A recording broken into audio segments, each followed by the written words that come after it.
Just like Doug, our stonks are headed to the moon! Hi guys, my name is Drew Philip Elias. I am the co-host of Between Nerds podcast. I am here with my co-host, Mr. Aldo Mendez. What's up, buddy? Hey nerds, how you doing? I'm good. I'm sure the nerds are good. I just want to give a big welcome to any new listeners because I don't know what's going on lately, but all of a sudden we have a bunch of new downloads coming in like every single day, even on like non-upload days, and I'm not entirely sure what's going on, but it's a good thing, right? Mm-hmm. So to me, that means people are checking out old episodes. So by the time you eventually get to this, you'll finally get your congratulations. So yeah, thank you for fucking joining us. You know, we fucking record and you guys listen, and that's the fucking law of the, you know.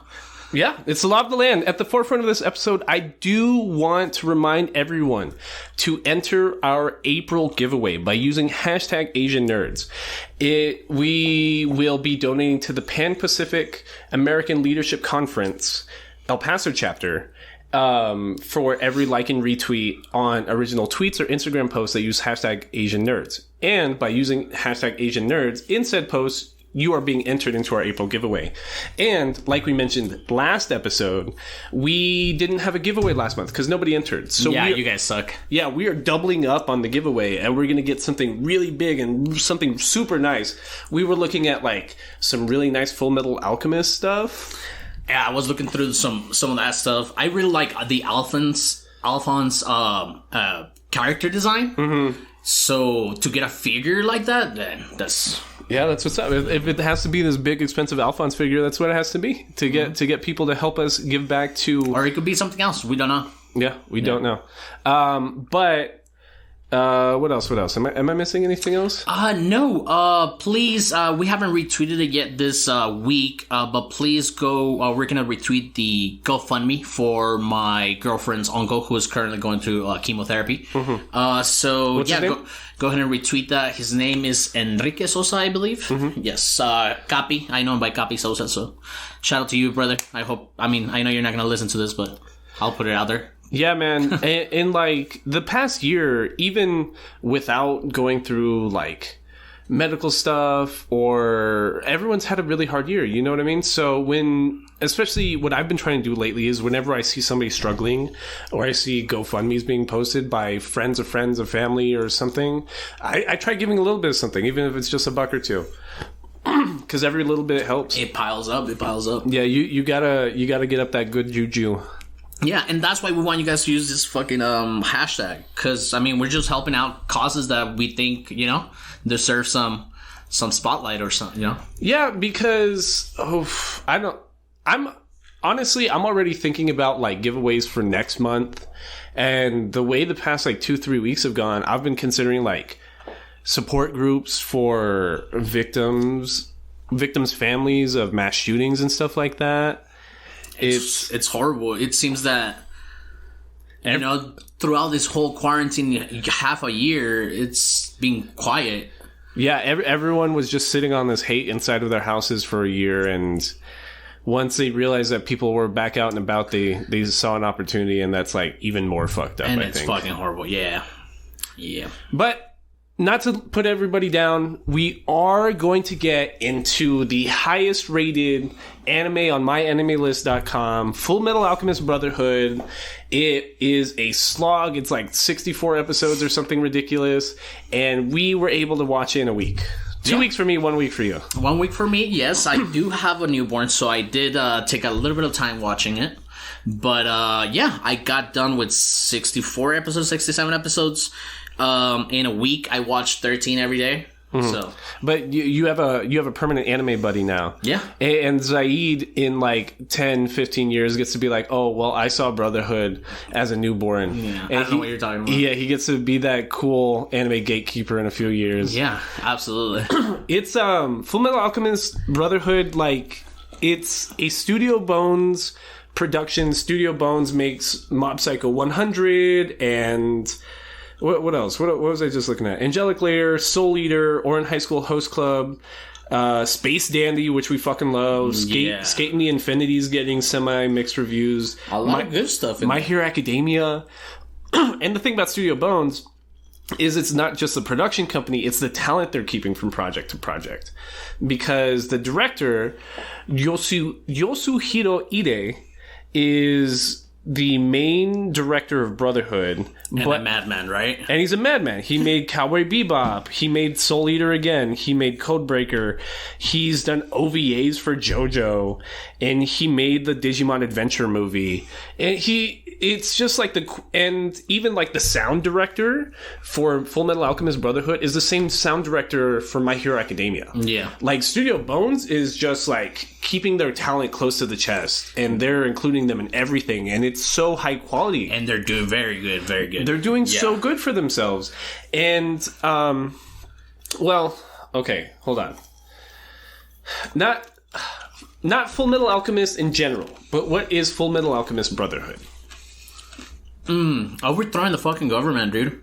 Yeah. I fucking love it. It's overthrowing fascism. Yeah, overthrowing fascism. Yeah, overthrowing a fascist government and just... And everything in between is so good, man. We talked about this. We had, like, multiple arcing stories and different characters here. Mm-hmm. It's so good, dude. I had a lot of fun watching it. Every Character's super fleshed out. Even, like, the annoying ones. Even the ones that you hate at first, like, end up becoming super important by the end. And it's a lot of jumping from point A to point B, which gets a little repetitive in terms of storytelling, because there will be instances like, oh, we gotta head to the North City, to the North City. It reminds me of, like, Ocarina of Time. It reminds me if I was watching myself playing Ocarina of Time. It reminds me of the Hunter x Hunter storytelling. Yeah. That's... Just jumping from location to location. Or that's also how Pokemon is. Yeah. Where it's just like, hey, guys. Which you love. Which I love Pokemon, so don't get me wrong. So maybe that's a good thing. And I mentioned this last week in the Nerd Down. I had mainly only been exposed to the original Fullmetal Alchemist, the one that came out like 5 years sooner, which, like, we were talking right before we turned on the mic, has only like 12 canon episodes and like 30 something episodes of filler. And I watched the first episode of the original after I watched Brotherhood, and the animation quality is bad. Like, it looks it has not aged well, but Brotherhood could have came out like 2 years ago. And there's some fights that are like, I'm not even sure how they animated this in 2010, which, like, we watched Gurren Lagann last week, which is 3 years older than Brotherhood, but it's still like pushing the edges of what they could accomplish at that moment. And Brotherhood even more so is just like, where the fuck, how the fuck? Like, there are storyboard editors for Fullmetal Alchemist Brotherhood that have made the best scenes to season 1 of One Punch Man. There are people that, like, are doing frame and the Sakuga animation for, like, the big high-powered fights for My Hero Academia that came out, like, last year, like the overhaul fight. It's I can't get over the time. And I want to talk about the author here for a second. I didn't even realize that the author of Fullmetal Alchemist Brotherhood, Hiromu Arakawa, is like, she's a legend. She's a legend, and no one talks about her. Like, all I've ever known about Fullmetal Alchemist is Studio Bones this, Studio Bones that. But in a workforce that's completely composed of men, there's just this woman sitting at the top. She's the absolute best. Like, the goatess of all goats is just some middle-aged woman that accomplished something like this, and everyone's been sucking her dick ever since. So I good for her. Yeah, let me see. Is this a picture of her? No. Oh, but she's 47. Yeah, I know. Because I want to put a name to the face, you know? I know. Yeah. Yell at Wiki, don't yell at me. Oh, okay. But yeah, dude, I had a lot of fun watching it. Like I said, I fucking went through these. I watched 13 episodes one day, 13 episodes another day. But you know what? It's not even... It's not bad, because you want another episode. Yeah. You want another episode. This is one of the first ones in, like, a while that I was like, I just want to keep watching. Like, I know I should go to bed. It's past my bedtime. I got to wake up at 7 o'clock to, like, be working. And it's like, no, I need one more. I need 2 more. So, for new watchers, what do you tell a new viewer of Brotherhood? Like, what are you embarking on?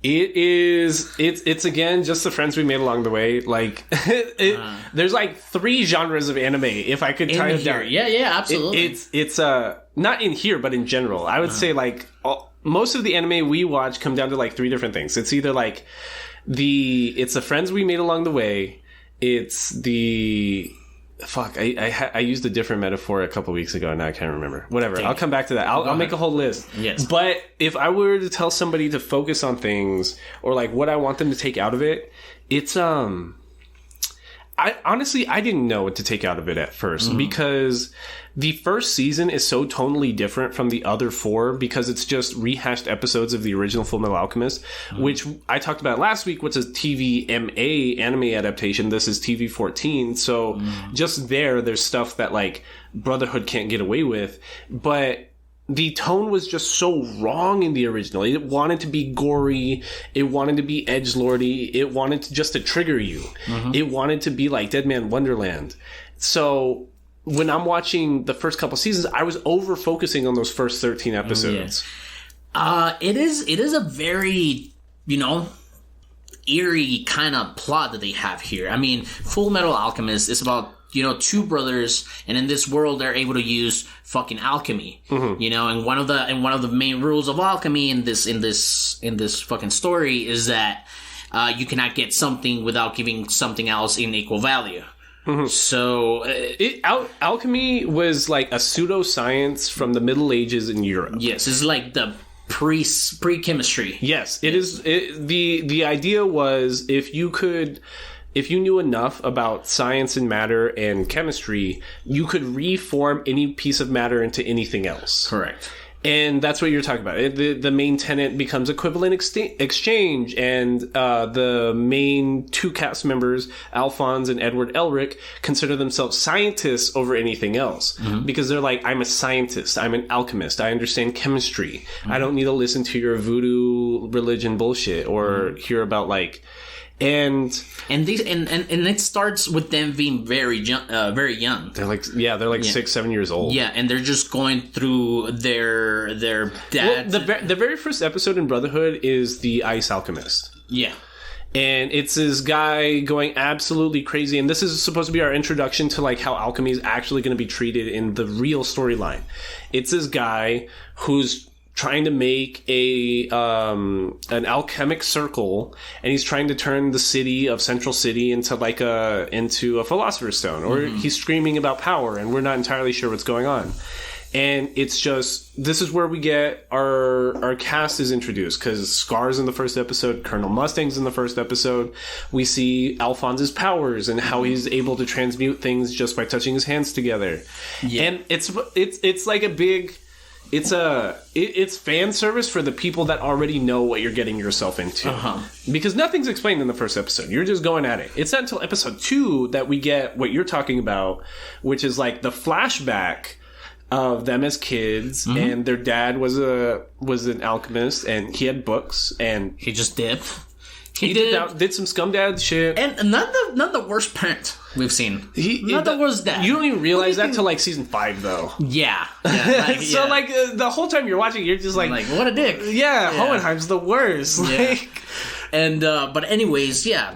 Dad leaves. Mom's sick. She gets sick. She dies. She dies during a pandemic. Just Alphonse and Edward chilling, studying, making and fucking, being taken care of by the neighbor.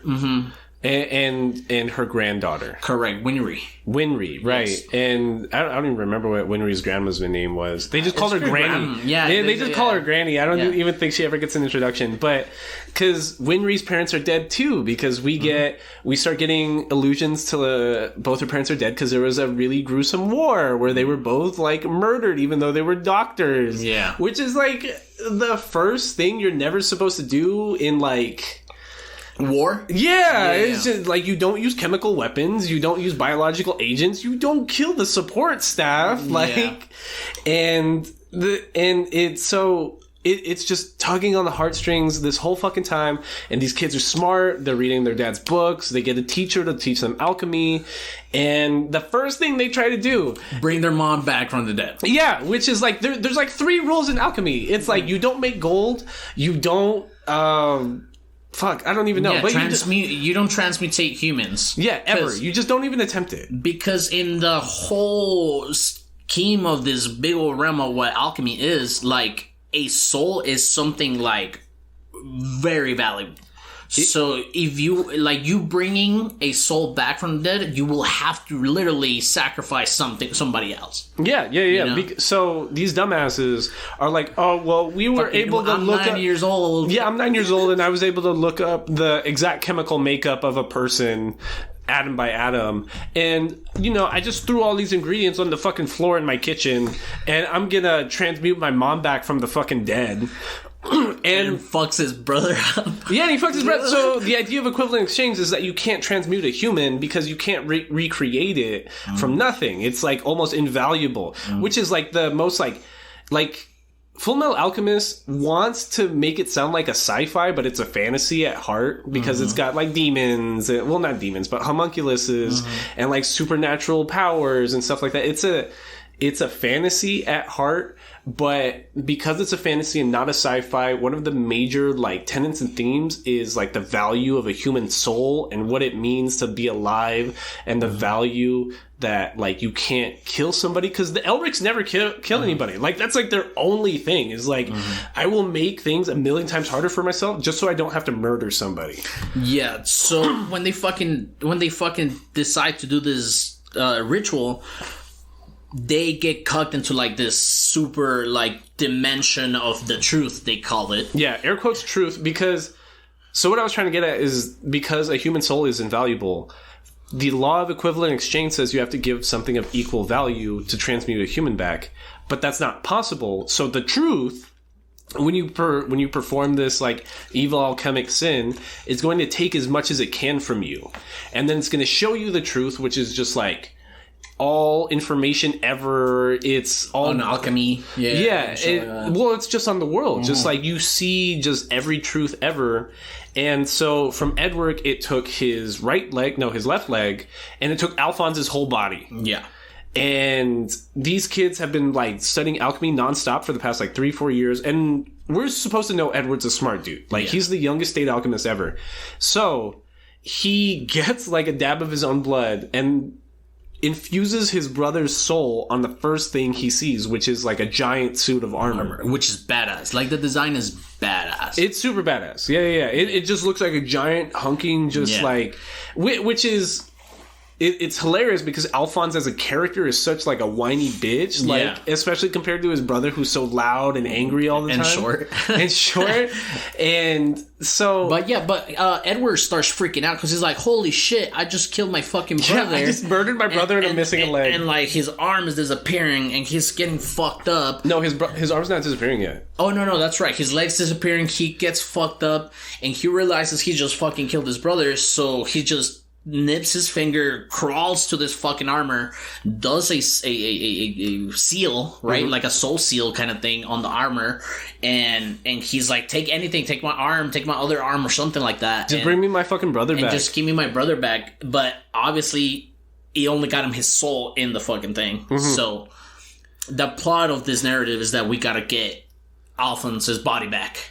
We got to get both of their brothers back, because Edward gives up his right arm and is able to transfuse the soul into the piece of armor. So Alphonse is back, but he's just a giant suit of armor, which is even fucking worse. Yeah. And that's where we learn what like Winry and her grandma actually do. And they're, what are they called? Automail? Automail. They're automail mechanics, which they make metal prosthetics. Weird name. I like it. Automail. I don't know. Sounds like something I want to unsubscribe from. Yeah. It sounds like spam almost. Yeah. I don't know why it's named that. But, so Edward is going to take a state-sanctioned test because he now has the power to transmute without circles. Because, like, when we see normal alchemists, it's a super, like, painstaking and slow procedure to actually use alchemy, because you're having to draw an alchemic circle, and you're trying to make sure everything's correct. It's almost like in WandaVision, how Agatha has to... like she has to like mouth the spells and like actually cast them. Cast the spell, as to where Wanda, she's just like, fuck you. Yeah. She's like, I will it to be, so fuck you. And so now Edward has this power. Like he can just hit his hands together because he's seen the truth. He saw what it takes. Yeah, he saw the truth behind the door, which reminds me a lot of NGE. Like it looks like the Tree of Truth from NGE, and the end of Fullmetal Alchemist Brotherhood reminds me a fuck ton of NGE. But we'll get there when we get there. Oh, yeah. But, it definitely does. But so now that he's seen the truth, he can just clap his hands together and he makes things out of nothing, which gets boring when we get Edward fights later on, because it's like every fight with Ed in it is just, I'm gonna make giant fists come out of the rocks because... And that was something I wanted to bring up, because like you're thinking like you can make anything. Original, like, Doctor Strange comic books, like, they'll make swords, like, out of nothing. Oh, in the movie, they do show that, too. Like, they make, like, a sword out of air. You know what I'm saying? It's like, come on. It starts to look like One Piece is blowing it out of the fucking water with just rubber power. Yeah. And Alchemy, you can't fucking put something else in there? It starts to look like Green Lantern powers. Yeah. Because Green Lantern's like, I can make something out of nothing, so I'm just gonna make a giant fist to punch you with, or a fake gun, and that's what alchemy turns into, and it's super boring sometimes. Yeah. And that concept of bringing someone back from the dead was super cool, but then, like, they just use it as fucking Green Lantern powers. Yeah. And so Edward takes the state test, and he becomes the youngest state alchemist ever, and he's now like a dog of the military. Like, he's just the military's bitch. He's just this high-powered... He's a bioweapon now. And he's only doing this so that he can gain the resources and the availability to figure out a way to get him and Alphonse's bodies back.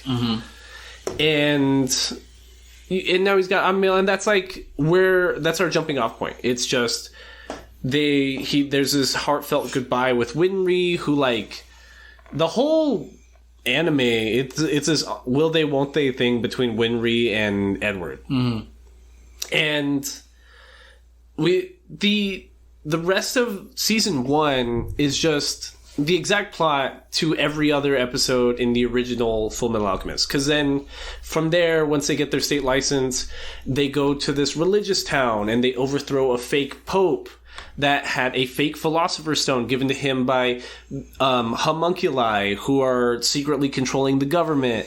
And yes, and the homunculi are like almost human, fake human-ish. They're artificial humans. Yeah, artificial humans that hold the power of Philosopher's Stone, which is their core of their life, but they can use alchemy without the law of equal exchange, right? That's like exactly the benefit of having a Philosopher's Stone. There's examples where, for example, Alphonse's armor will get damaged, and Edward wants to fix him, but he's like, I'm thinning out your armor a lot. Yeah. Because fixing that armor will need to take metal from, like, the rest of the armor. Yeah, because in the city, in Lior, we see Father Cornello, who's their he's more than a priest. High priest. Just a high priest. He's a high priest, but he's a leader of his own religion. They think he's fucking Jesus Christ or something. Yeah.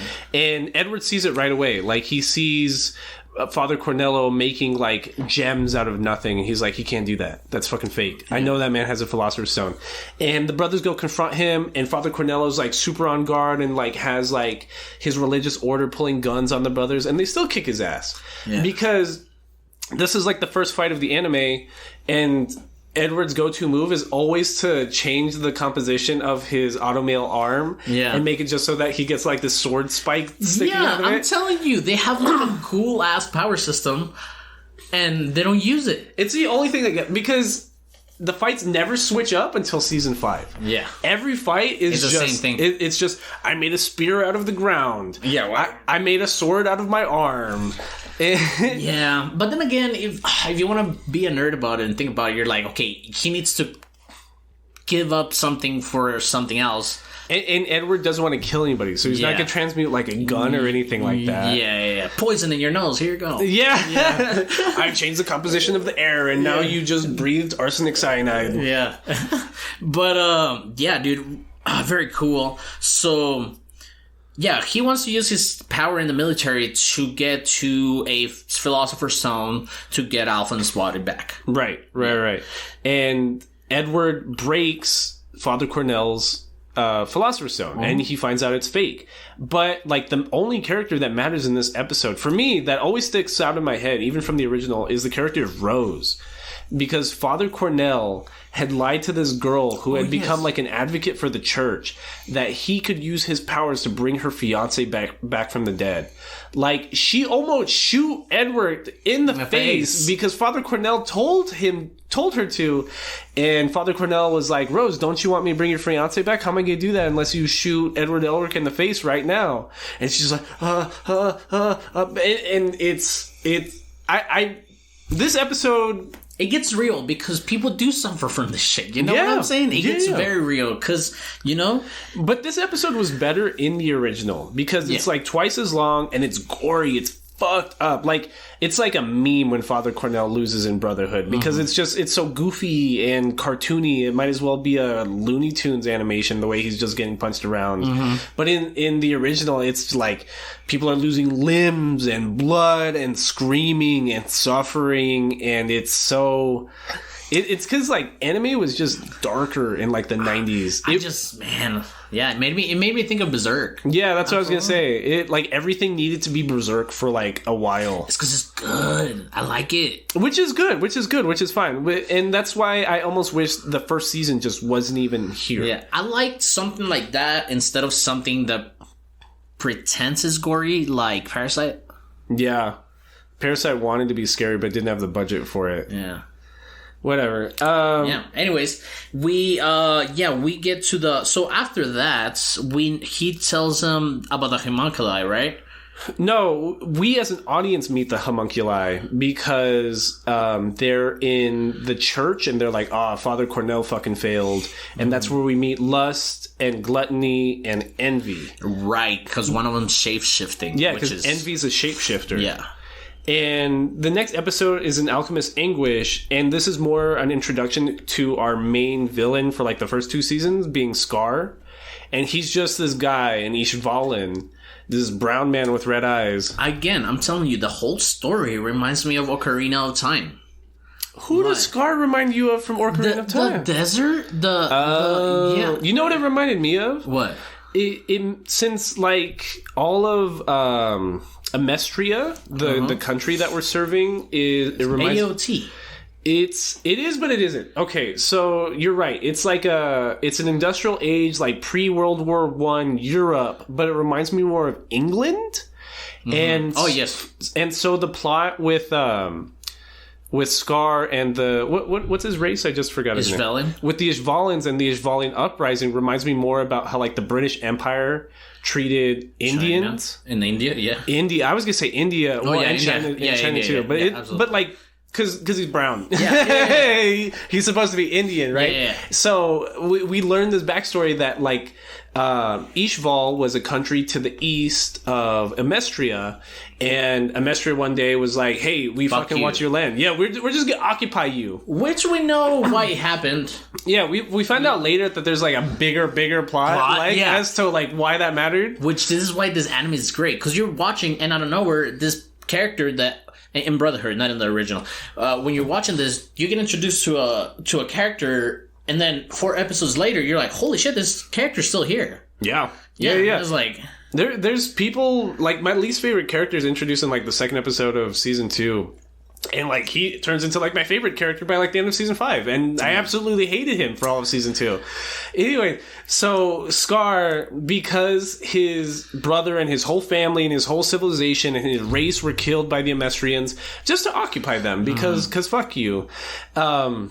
He's just going to kill all these state alchemists now, because the state alchemists are these... We meet Gibble, the crimson alchemist. Yeah. Well, we don't meet him then. But yeah, he was the main reason. This guy named the Crimson Alchemist pretty much killed like this whole fucking country. Correct. So and this is where alchemy gets cool again, because we know that Scar's brother, as he was saving his family or blocking the attack, he, by the power of alchemy, put his arm on his brother. Scar's brother did. Yeah, because Scar had lost his arm. So his brother, he attached his own arm. Because Scar was originally an Ishvalan monk. Yeah. And he was just some swole-ass fucking Buddhist monk, or I guess a Hindu monk in this case. Yeah. And his brother was just a bookworm nerd who was obsessed with alchemy and alkahestry, which we find out is like based on alchemy from a different country.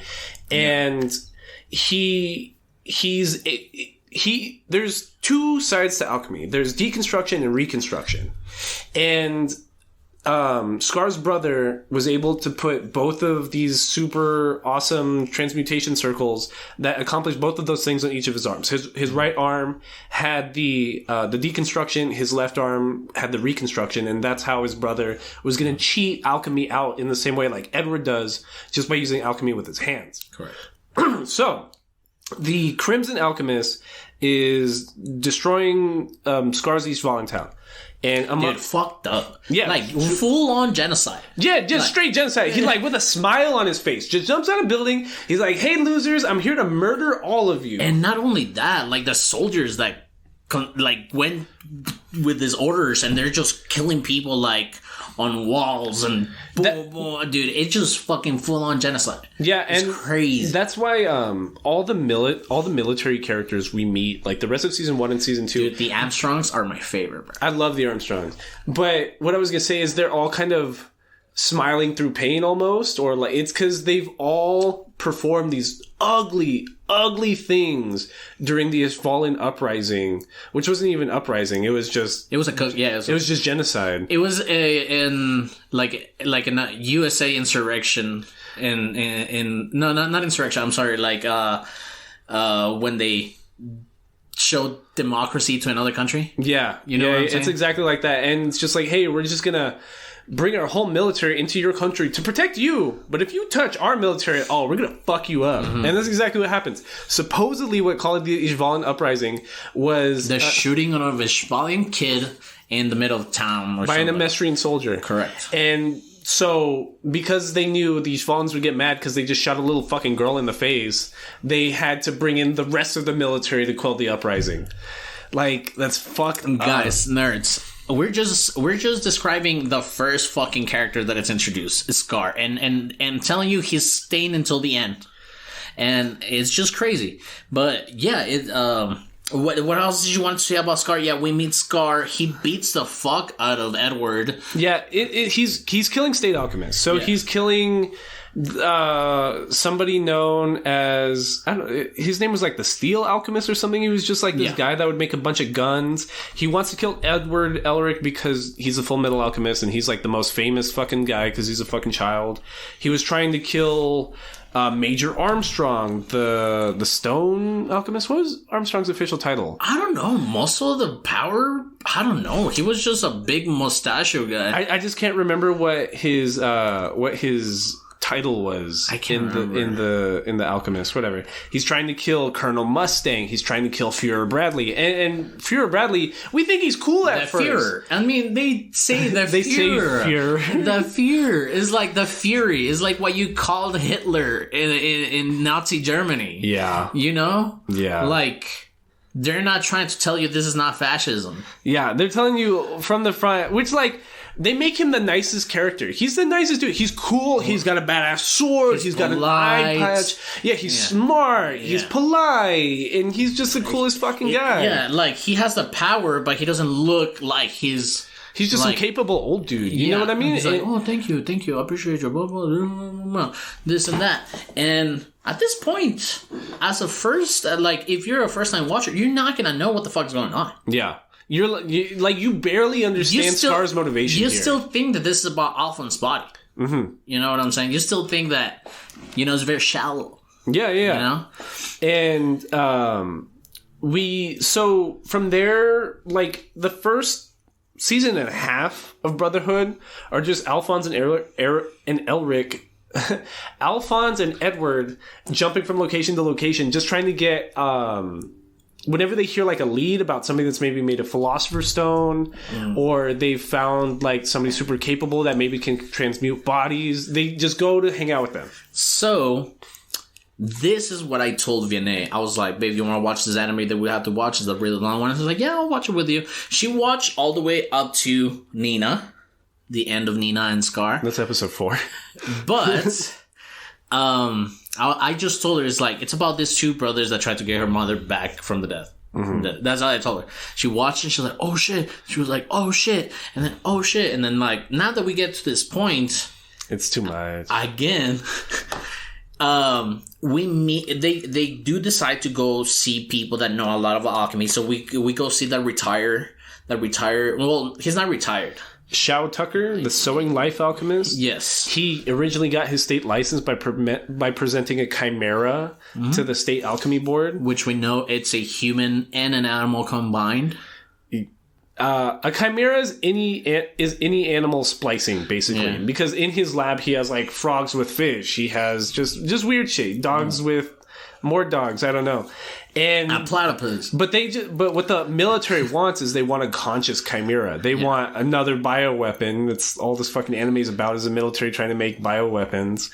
And he ends up being really nice, you know what I mean? He's got this cute little girl named Nina and her big-ass dog. And they're always playing. Yeah, and Alphonse and Edward are just hanging out in Shao Tucker's library, and they're trying to learn so much. And like, visually, you're seeing 9-year-old Alphonse. Well, not 9-year-old. I mean, his consciousness grew up, right? No, they're both like 13, 14. Okay. So, but his consciousness stunted from when it happened, so he's like 12 in the head. Yeah, so we see this big-ass armor just playing around with Nina and the dog all the time while fucking Edward is like, yo, pay attention. It's like, we need to do research and blah, blah, blah. But Alphonse is just being the kid that he is. Yeah. In this big-ass fucking armor, which...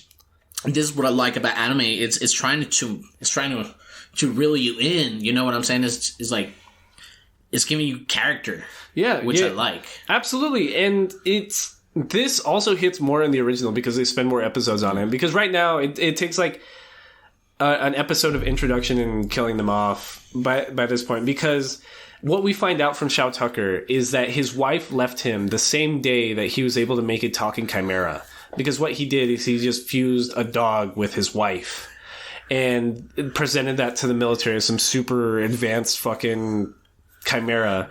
And the military, because he hasn't had any results since then, which was already like 10 years before. They were gonna put him in jail or something? They were just gonna take everything from him. And he didn't want to be broke on the streets with his daughter. Yeah, they were gonna take his alchemy and shit. Yeah, they were gonna take his paycheck, his house, and all that stuff. And he didn't want his little girl to be homeless, so his logic for his daughter not to be homeless was he fused Nina and her dog together to make a talking chimera. Bro, at this point, V is confused. Yeah. She's like, what? What's going on? And I'm just looking at her, and I just look at the TV. She's like, no. And then she's like, no. Karen guessed it too. She was, as soon as she heard the dog talk, she was like, no, that's her. She was like, that's her. That's her. And I was like, and I wasn't saying anything because the reveal doesn't happen until like 10 minutes later. I'm just like, I don't know. Dude. And so Edward realizes this and beats the shit out of Shao Tucker, like almost kills him.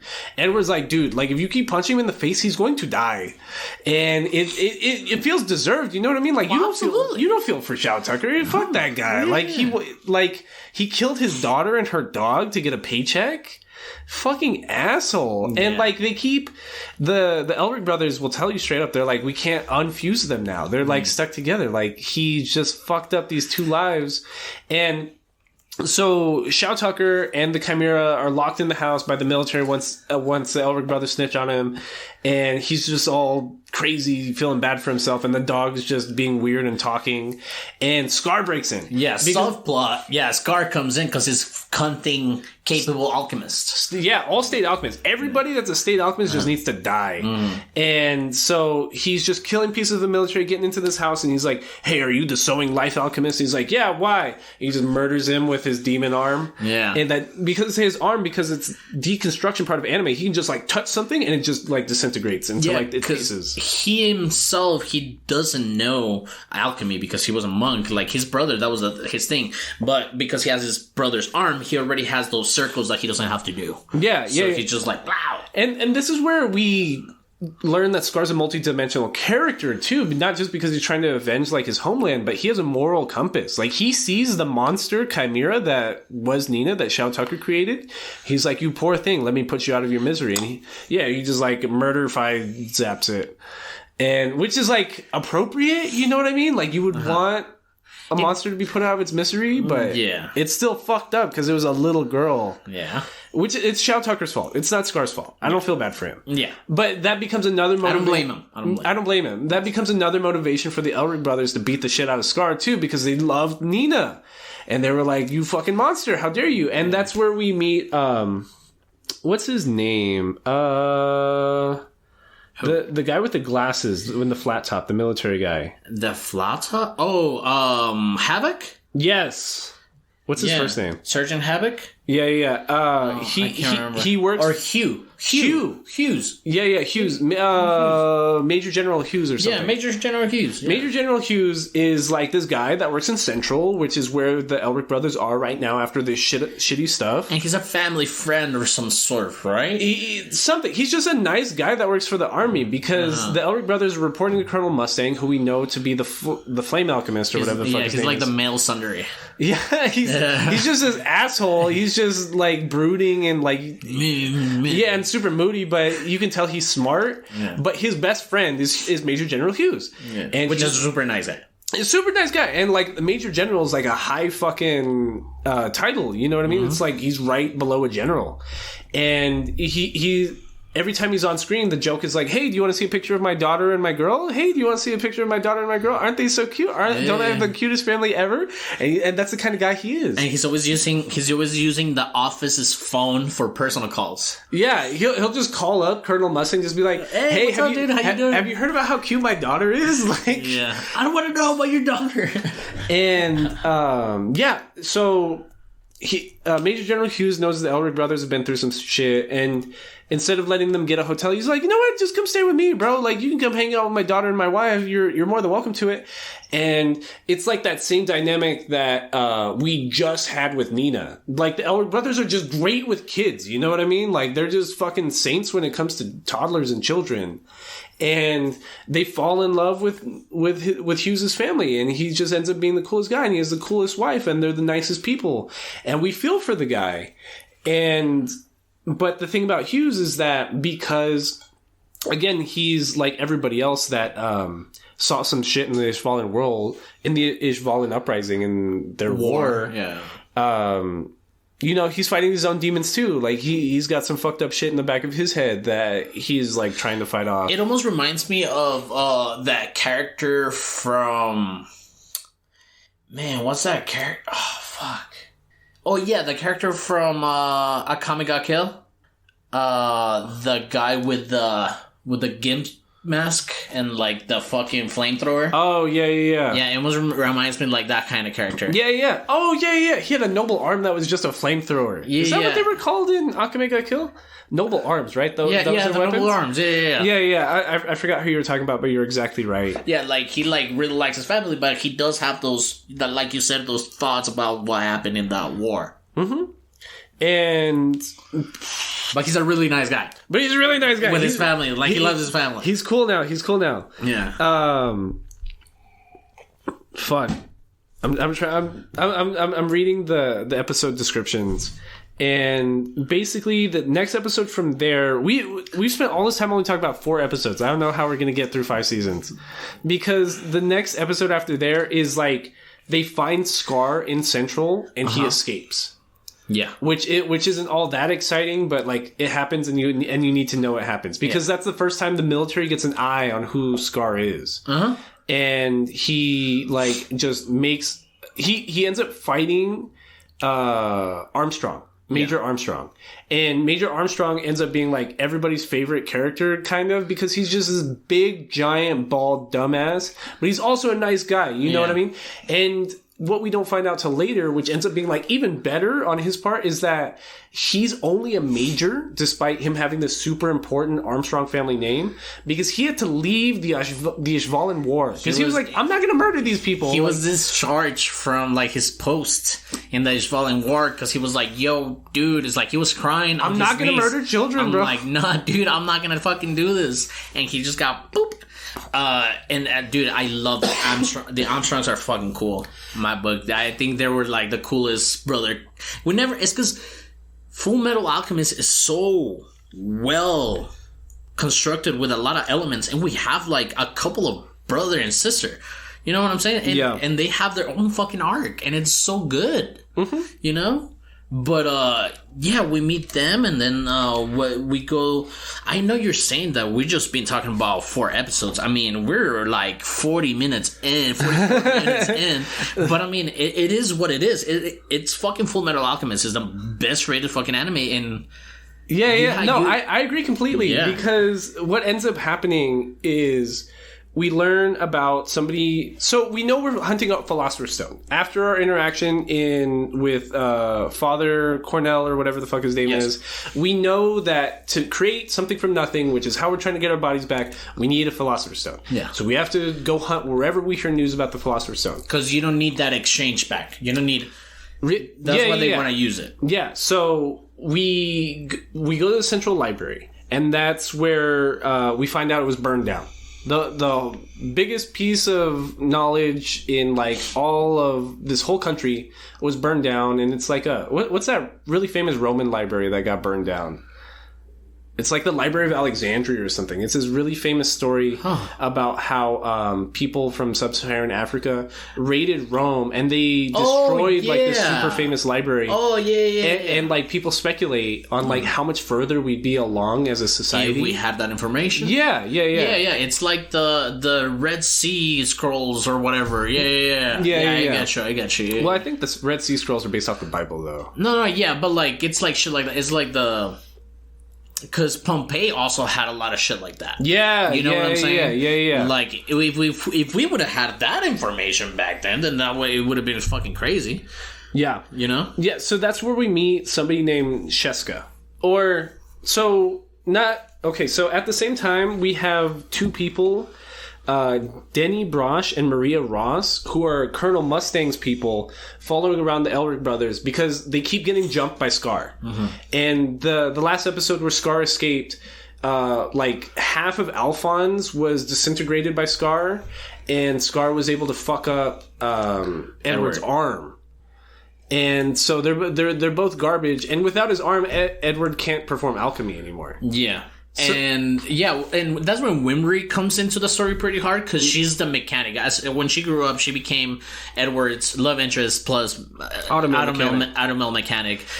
Which like is like a fucking check for her, because what we start to learn is that like automail mechanics. It's an art. Yeah, they want somebody with a big purse that like needs them on call all the time, and that's what Winry turns into.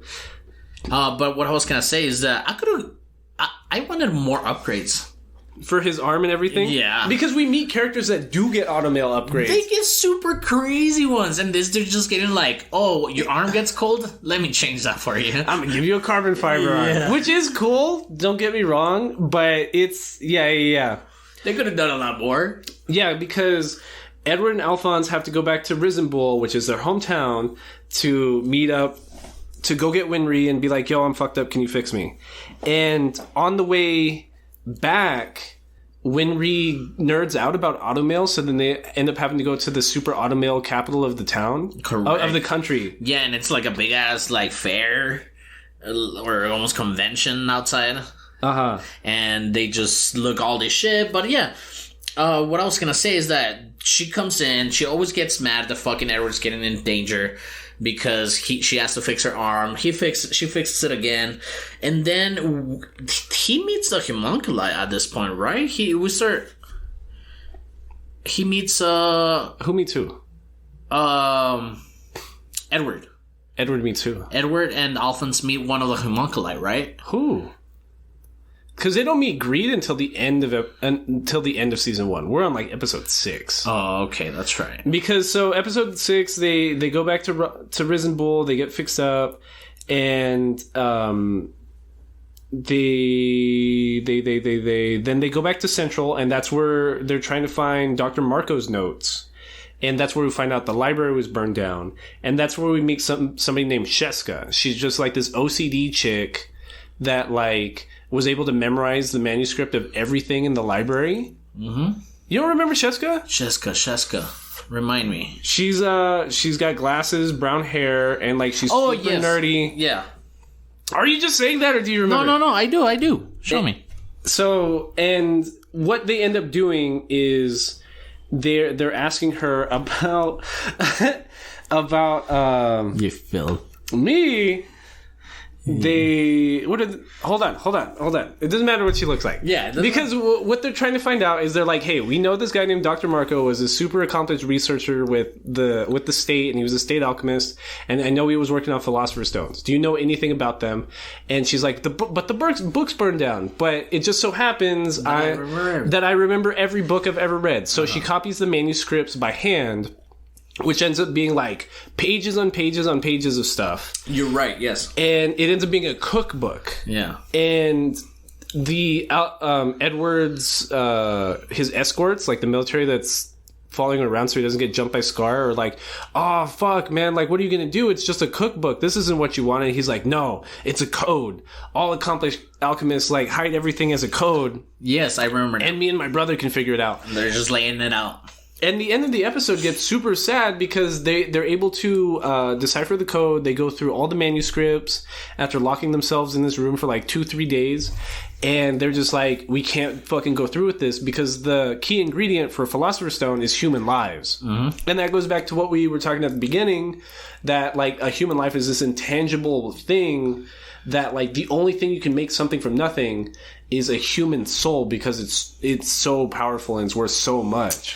I like when a certain genre of shit like fantasy gets a little bit more into like something. For example, like the theory in the Philosopher's Stones in Brotherhood makes me really think about like the first Harry Potter and the Philosopher's Stone, and makes it more darker for me. Yeah, you know what I'm saying? Yeah.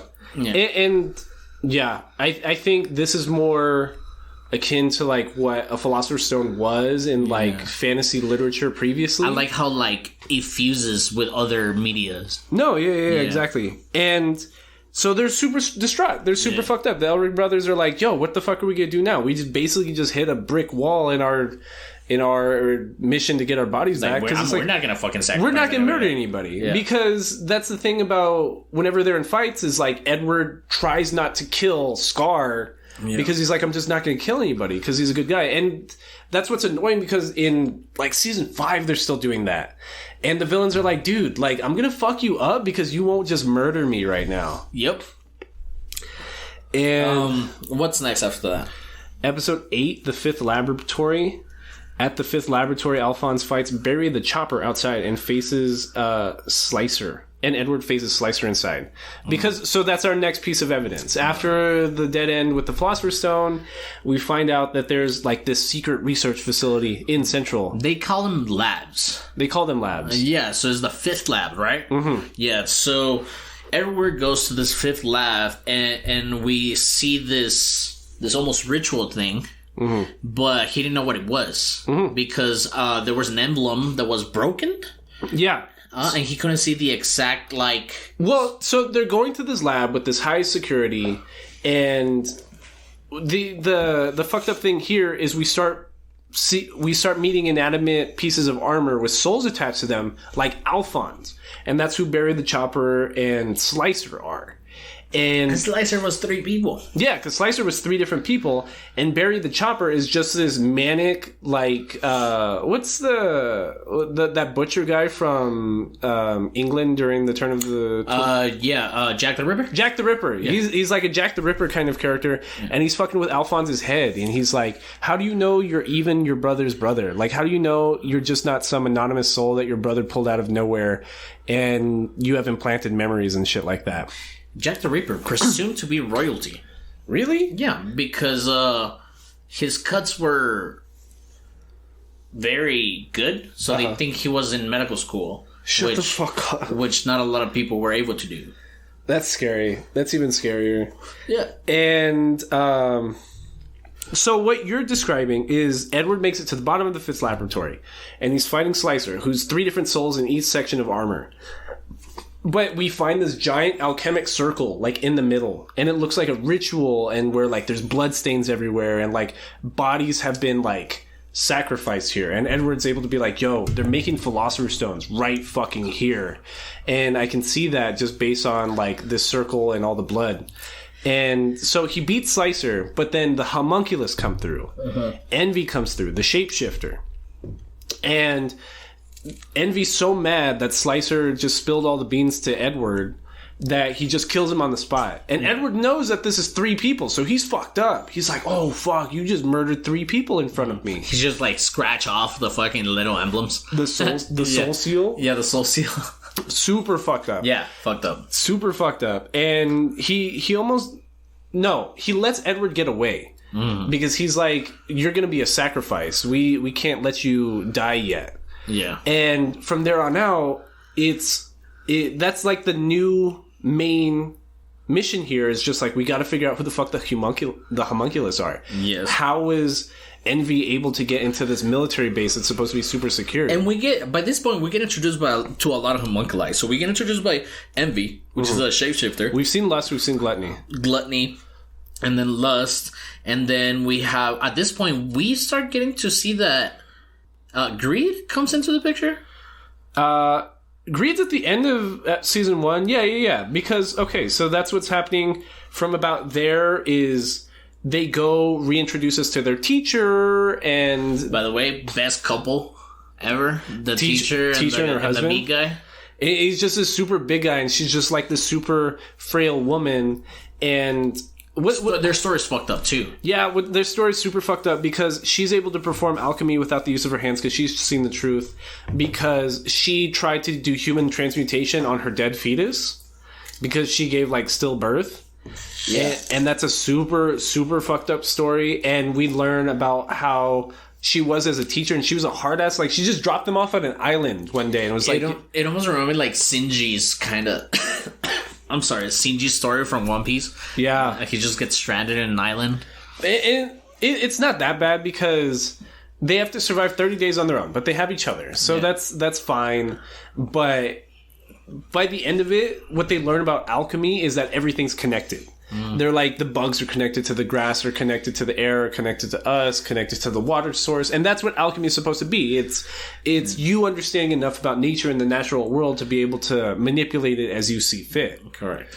And so the teacher confronts Edward and Alphonse because when she was teaching them, they were little boys and not a giant 12-foot piece of armor and a guy with a bum leg and a metal arm. And she confronts them and she's like, where the fuck is Alphonse's body and why do you have all this automail? And she's like, you fucking did it, didn't you? You fucking did the taboo and you tried to do human transmutation, and it's sad. It's so fucked up. And that's where she confesses, like, bro, I'm missing like half my guts because I tried to do human transmutation and they took half of my insides. Bro, like, this... She should be dead. The teacher, bro, is just fucking All Might, just like puking blood. Yup. You're like, oh, just puking blood. That's exactly what it is. And she tells just like, yeah, it's like, it didn't take my arm, it took my fucking guts, and I don't know what the fuck's going on in there, and I'm fucking dying. Yeah. And dude, but she's a hard ass. She's a badass. Great character, and now we're introducing another character, and she's still gonna be there at the end, guys. Yeah, because what happens now is they're hanging out in town where the teacher lives or whatever, and they're helping her with chores around the house. They own like a meat shop or something. So that's what's scary when like the husband's first introduced is like he has blood all over his hands, but he's a butcher. You know what I mean? He's just working. So yeah. Alphonse is out. He's a little boy, right, in the head. So Alphonse is out. This 12-foot piece of armor is sweeping, and somebody shady in a hood is able to be like, hey, little boy, come with me. And Alphonse is a dumbass, and he's like, oh, okay. And he just goes along with them, and they turn out to be chimeras, which I which is frustrating for me because we get so many Chimera characters introduced from here on out, and that takes away from 3 episodes in Brotherhood before, where it was like a really big deal that we had a human Chimera hybrid, and it just completely takes that away. Like, there's no, like, Nina never needed to die because the military was just keeping from everybody that they've been easily creating chimeras for years. I think they should have just stuck with alchemy powers. Yeah. You know what I'm saying? Yeah. Like, introduce these characters as badasses. They don't have to be chimeras, but just focus on the alchemy because, it does take away a lot from the story. Because every other, like, alchemist we meet, it feels like other power systems in Shonen where it's just like, it can be magic in Black Clover, where it sounds super crazy and like, oh, everyone knows magic, so it can be like Harry Potter. Then it turns into like, my family knows ice magic, my family knows wind magic, and that's how alchemists are treated in Fullmetal Alchemist Brotherhood. It's like, I am the ice fucking alchemist, I'm the flame alchemist, which it throws away the whole idea of like, if you know alchemy, you can do all those things. Yeah. Everyone should be able to do everything. As far as we know. But But no, because it's like you study medicine and you have to specialize on something. Yeah. You know there's even a guy that like strictly makes cannons and guns and stuff because honestly, his fight with Scar is super badass because he's just making cannons and shit out of the ground and Scar's just dodging and diving and still just zaps him in the face and blows his head off.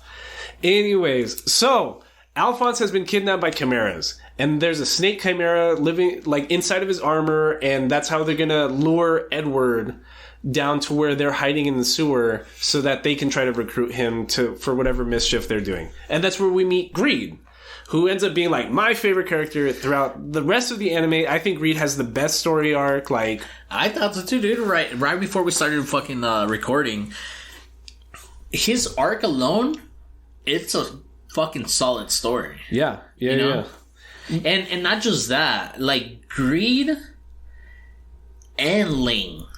Yeah. You know what I'm saying? Together. I really like the character of Gridling. You know what I'm saying? Yeah. Yeah, because so Greed's Greed alone is its own character. Yeah. And Greed, the original Greed that we meet, he's a charismatic guy. You know what I mean? Like, he's greedy. He wants everything. He wants everything anybody has ever. And because of that, like, he's friendly with everybody because he wants you to be on his team. You know what I mean? He's greedy with his friends. He's greedy with the assets he brings around him.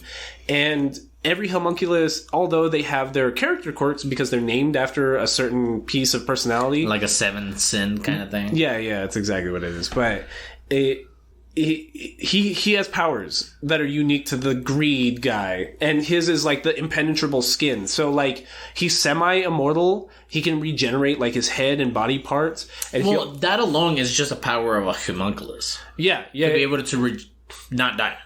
Well, he has a limit. Okay, yeah, they do have a limit. That's right. Some do, some don't. It's inconsistent like that because it's like what we end up learning is that they all are getting their powers from a Philosopher's Stone. So it's like if you use up a certain amount of the Philosopher's Stone's power, then you can't regenerate anymore. Right? Okay. So Greed is like what normally he wouldn't want to be losing body parts because he just has this impenetrable skin, and so Edward goes down there, meets all these chimeras, meets Greed, who ends up being not such a bad fucking guy, and the teacher comes in and like beats the shit out of Greed for a little bit until she starts coughing up blood like All Might. Yeah. And then they start running and trying to escape, and the military's involved because Fuhrer King Bradley's here and he's got everybody else with him, and I think even Major Armstrong's in on this because he starts fighting the cow chimera. Yeah, and we find out later on that the Fuhrer, he's a homunculi as well. Yeah, he reveals it like right here. Yeah, he's like, yo, what are you doing here, Greed, brother? He has a one-on-one fight with Greed, but he doesn't tell Greed right away. Greed just thinks he's some old man with a sword, and he's kicking Greed's ass and just like killing him and dismembering him and dismembering him and dismembering him. And he's like, I'm just going to keep killing you until you can't regenerate anymore. And at a certain point, Greed like rips off the Fuhrer's eye patch, and that's where we see the homunculus tattoo on his eyeball, on his left eyeball. What is it? An Ouroboros? Yeah. Ouroboros? Yeah. Which is also like the symbol for the country. Yeah. Which is like, fuck, like... Okay. We know this, yeah. Fuck it. So that's how we know that, like, the whole government's being controlled by these homunculi. Yeah. And the Fuhrer kills Greed and offs him and takes his Philosopher's Stone. And it's fucked up because that's like the end of season 1 is Greed dying. And the reveal that Fuhrer King Bradley is a homunculus. The beginning of season 2 is Greed has regenerated okay, but he's hanging by like swords or like pipes in his shoulders, and the other 4 homunculus we've met are there, and it's Greed. It's envy and gluttony and lust, and then Pride walks up and he's like, "You pissed off father," because so far we think he's Fuhrer King Bradley. Like Pride, Wrath.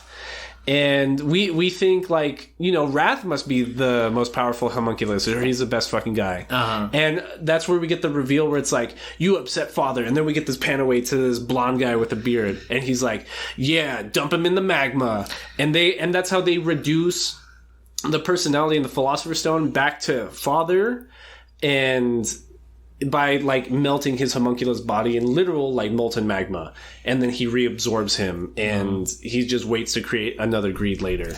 Yeah, and I mean, we do see this bearded guy, but we both know who it is. I know who it is. I'm trying not to say who it is, right? Yeah, I mean, because it gets confusing, and they don't even fully explain who he is until like the end of season 4. Yeah, and yeah, it gets weird. It gets weird. You don't want to say it. Okay, yeah, let's keep going. What's going on? So then what happens is, what's the automail town? I keep forgetting what it's called. I can't remember, dude. There's a lot of information in this anime. There's so many locations, and there's so many... It's like Zelda, bro. It was like Ocarina of Time. Hold on, I'm gonna Google it's like automail. Game of Thrones. Fullmetal. Rush Valley. So, like, in season 1, Winry gets taken to Rush Valley by the Elric brothers after she fixes Ed's automail, because Rush Valley is, like, the automail capital of, like... the world. Of the world, but of Amestria especially. It's just this mountain town that looks like El Paso. And it's just a bunch of automail fucking nerds. It's just people with metal arms everywhere, and Winry's like, "Leave me here, I want to learn more about automail." And that's... Honestly, Rush Valley Winry is her best character design for me, because it's just her with a bandana on, just looking like a badass. Ready? Yeah, just ready with a wrench in her hand. Yeah. So anyways, they've gotten fucked up from the fight with Greed and the military being involved and those chimeras and all that stuff. So they have to go back to Winry at Rush Valley and explain to her, like, "Yo, I broke my automail again, please fix it." Fucks him up a little bit. Yeah, and she beats the shit out of him. They have a very abusive relationship. And like you were talking about the difference about Brotherhood and the original, and yeah, like it takes its time to do something goofy animated, which I like. Mm-hmm. It takes its time to do something goofy animated, just throwing in little jokes like that. You know what I'm saying? It's like the ongoing joke is that Edward is short, and because he gets the codename Fullmetal Alchemist, which is a good, like... It's a badass name. It's a badass full, you know, the ranking, he's young, you know, but everybody always confuses him to Alphonse, which is the Full Metal Alchemist. Yeah, he's just this 12-foot piece of armor who's just entirely made of metal, and that's who they think he is. And that's the ongoing joke, and it's just... they have all these little animations, gimmicks. It's nice. It's cool. I like it. Yeah, so they go back to Rush Valley, and what's his name? Edward gets his pocket watch stolen in Rush Valley by this little homeless girl. But she ends up being friends with Winry and just gives it back. But that is an excuse to introduce what's his name? Yeah, because that's the only character that did not have an arc. Yeah, they just dropped her. I don't even remember why she was in there, but we meet like a Jingyi's prince, Lin Yao. And he's also like, he's with Greed as like the best character arc in a character. But this is what I want to talk about, like race depictions in Fullmetal Alchemist. Because Jing, and we meet another Jingyi's character named Mei Yao. And they all have like super Chinese names, and they're all like Jia dynasty, like Chinese, you know what I mean? Like 15th century. It's very stereotypical, and it's not offensive or prejudiced, but it's a little stereotypical because there are other Japanese anime where they'll show Chinese characters as being like really like having extra slanted eyes. Yeah. Like how American media like untastefully makes fun of Asians is like they'll make them extra. Shout out to hashtag Asian nerds.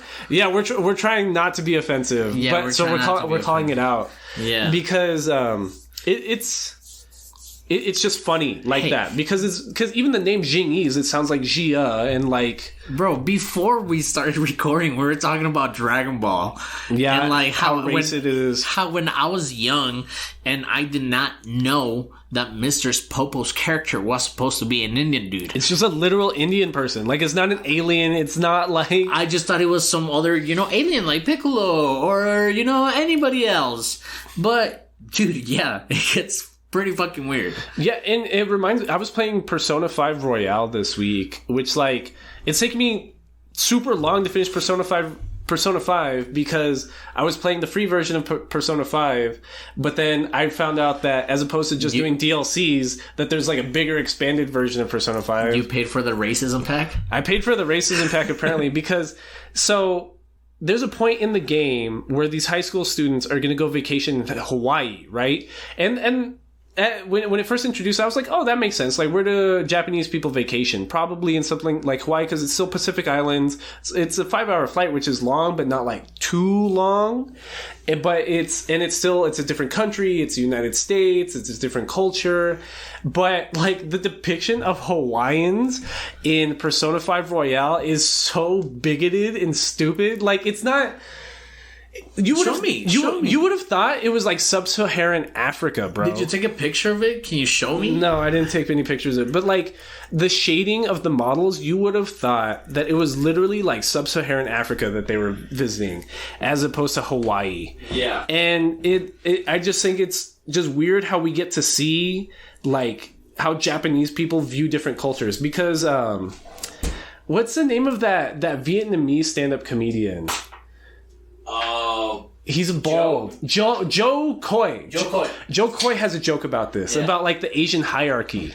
Yeah. About like how it's like the light-skinned Asians, Japanese on top, of course, but it's like the light-skinned successful Asian countries like Koreans and the Japanese and the Chinese, and then like the more tanner like the Asians get, the more they're like farmy get. Yeah, the more poor and farmy and like stereotype they get. Yeah. That's like how they're treating Hawaiians in this. Like, oh, you're darker than Japanese people, so we have to let them know you're not Japanese. You're really darker than Japanese people, which is it's fucked up. It is fucked up. But hey, hashtag Asian nerds. Hashtag Asian nerds. We support everybody equally. Yes. But Ling Yao has decided that he's gonna like join up with the Elric brothers. And because what we find out is there's a war of succession about to happen in the Jingese province. The Jing, really, like just Xing. Yeah, just say China. It's all right. Just say China. Come on, guys. But anyways, yeah, he tells Edward that he is one of the 12 sons of like 20 or something. Yeah, some shit like that. But so there's like 20 princes, clans. Of the Chinese emperor, because every clan has to give a daughter to the emperor, and he ends up having kids with every single one of these women, and now they're all vying for the crown for some reason. So Ling Yao's big plan to be favorite son and next in heir for the throne is he's going to figure out like a way to attain power, or like the power of immortality, and that's how he's going to take over the throne. Yes, but he wants to do the right thing. Like we know that his intentions is not to. He doesn't want to like kill his brothers or anything like that. No, he's like, I'm gonna get immortality just so I can show my dominance over everybody else, I guess. But he doesn't say like, oh, I'm gonna fuck everybody up. Like, we know that his intentions are not bad or good. They do try to make him out to be like a noble leader, because he has like these 2 followers that are with him that are like servants to his clan or whatever. Yeah. He's like, he just wants to help out. Yeah. And that. The rest of season 2 ends up being this plot to figure out who the homunculus really are. Because us as an audience, we know that the homunculi are secretly in control of everything in this government, and we know that they're causing uprisings and problems because after the town with Father Cornell which Father Cornell got his Philosopher's Stone from the homunculi, they envy because he's a shapeshifter, is able to like start an uprising by like doing something similar to what happened in Ishval. Where it's like a military occupation, and then somebody gets a coup d'etat. What was it? Coup d'etat is like a military takeover of the government. So that would be different here. This is more like just an invasion. But like that's what the main plot to what this is going on. Our main characters want to attempt a coup d'etat on the homunculi. You're right. So that's exactly what ends up happening, because we go to this like secret underground base by the end of season 2, where we meet that same blonde character that was like panned over at the end of season 1, and he's the guy that we know the homunculus speak to, and that's like their boss. And Ling Yao goes with them because Wrath ends up cutting off the arm and the leg of one of Ling Yao's subordinates. And so, like, Ling Yao also wants revenge on, like, whoever Wrath is and whoever, like, the fuck his bosses actually are. Because he really cares about his clan members. Yeah, he cares about them a lot. Like, we're supposed to think he's a great guy. And so they go here, they confront this father character, and they immediately start getting their asses kicked. Because the only thing we know about Father is that he's able to, like, turn off all the alchemy in the room. So now Edward's useless. And Alphonse, like, throughout season 2, he gets his memories back that he did see the truth that Edward saw, and now he's able to use alchemy with his hands, and then he's not able to do alchemy. But we're kind of, like, loosely hanging out with Scar now, too, because Scar kind of has mixed motivations right now, because it's like, okay, I want revenge on the Amestrian government because they destroyed all the Ishvalans. So I need to destroy the root of the Amestrian government, which is the homunculi. So I'm going to work with the Elric brothers. And we have this other little Jingese girl named Mei who has similar motivations to Ling Yao, where she wants a power or a way to produce just to live forever and get power that way and take it back to her home country, and then her clan can be successful. Yes. So we are here in the basement of this steampunk facility with Father and the homunculus. We can't use our alchemy powers, but Scar can still use deconstruction. Yes. But what ends up happening is Father has decided that he's going to make a new greed. So he is able to capture Ling Yao. And he offers him. He's like, do you want me to fucking make you a Philosopher's Stone? Like, do you want this unlimited power so you can, like, run your country? He's like, yeah.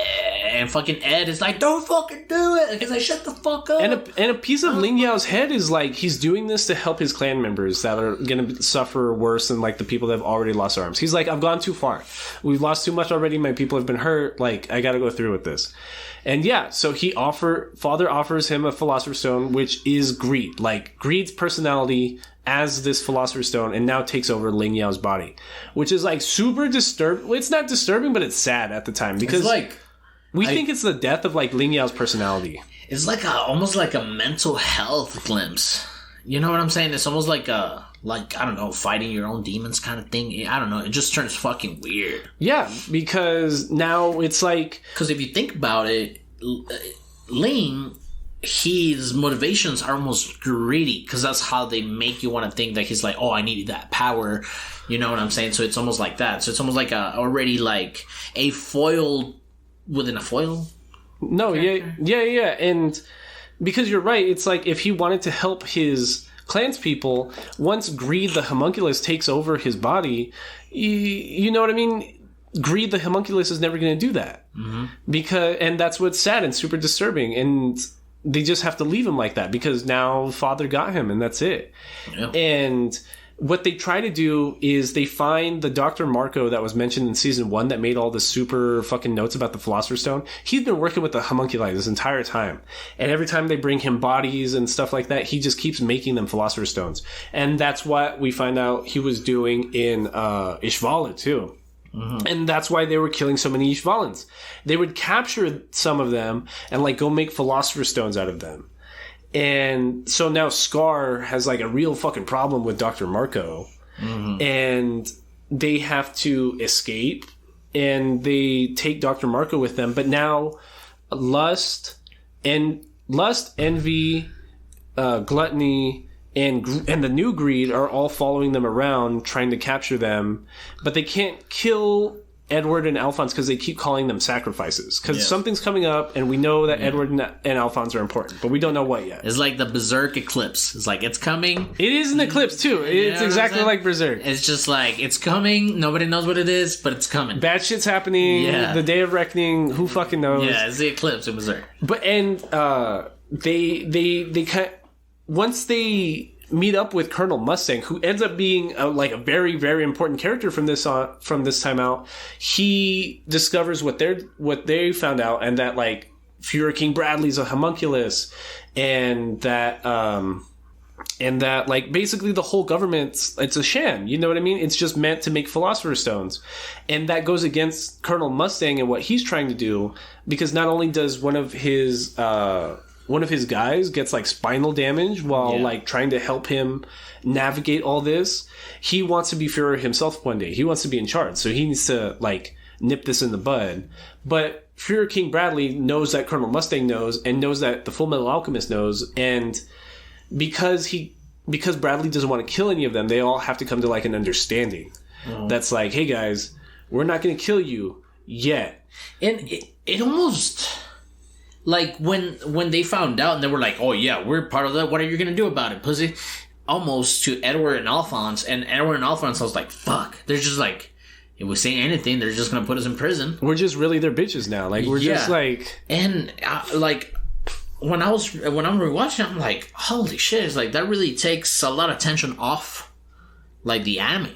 It's almost upsetting that it takes the tension away, because it's like, this is so big stakes. Like, this whole country is going to be murdered by some weird fucking ritual we know nothing about. Oh, so we know that the country is making a big ass transmutating circle. Right? We don't know that. We know it's shaped like a circle. We know that the towns are in really weird places. We know that like there's locations. There's a lot of stuff that's lining up. That's like Yeah, and it almost gets you into like wearing a fucking foil hat, paper. You know, it's super cool because like you can guess on your own. You have plenty of time to guess on your own, and they'll keep dripping you like pieces of information here and there, and then you're like addicted to it. You're like, oh fuck, like, what does it really mean? What does it really mean? Yeah. And it gets so much bigger and bigger, and but at a certain point, like, the homunculi kind of plan is just to capture Edward and Alphonse, since they're causing so much fucking trouble and like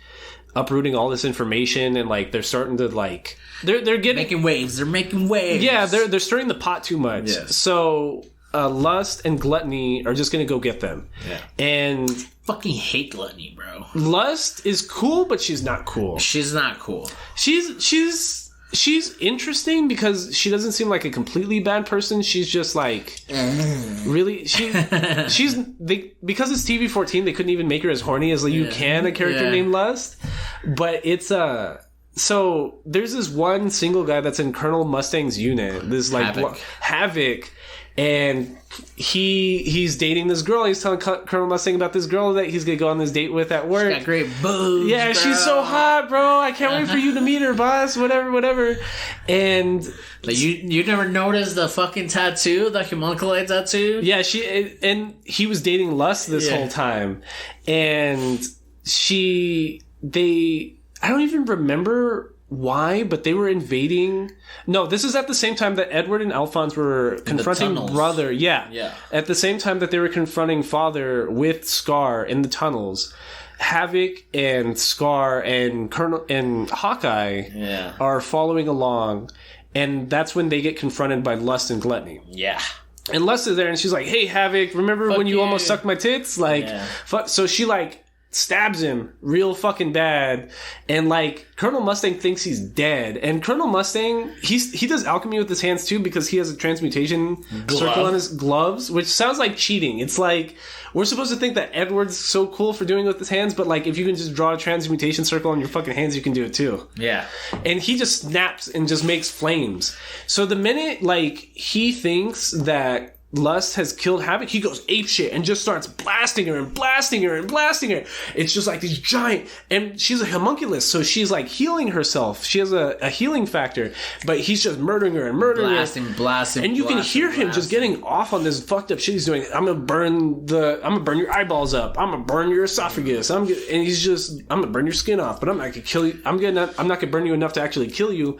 He's just fucking with her and fucking with her for what she did to Havoc. And this is when we learned that you can kill homunculi. Yeah, this is the first instance of like a homunculi being killed. Yeah, and it's just you said hit after hit after hit after hit, and we see that the stone gets exhausted and it breaks. Yeah. So now Edward learns. Well, Edward wasn't there, right? Edward wasn't there. Alphonse. Well, we learn as an audience that you cannot obtain a homunculized stone because it will disintegrate, right? Right. Yeah.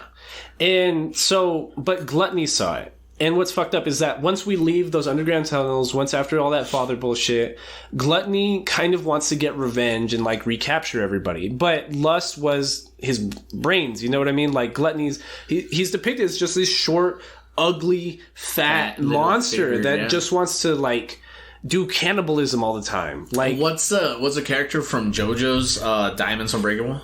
Which one? The little ugly one with the spiky hair.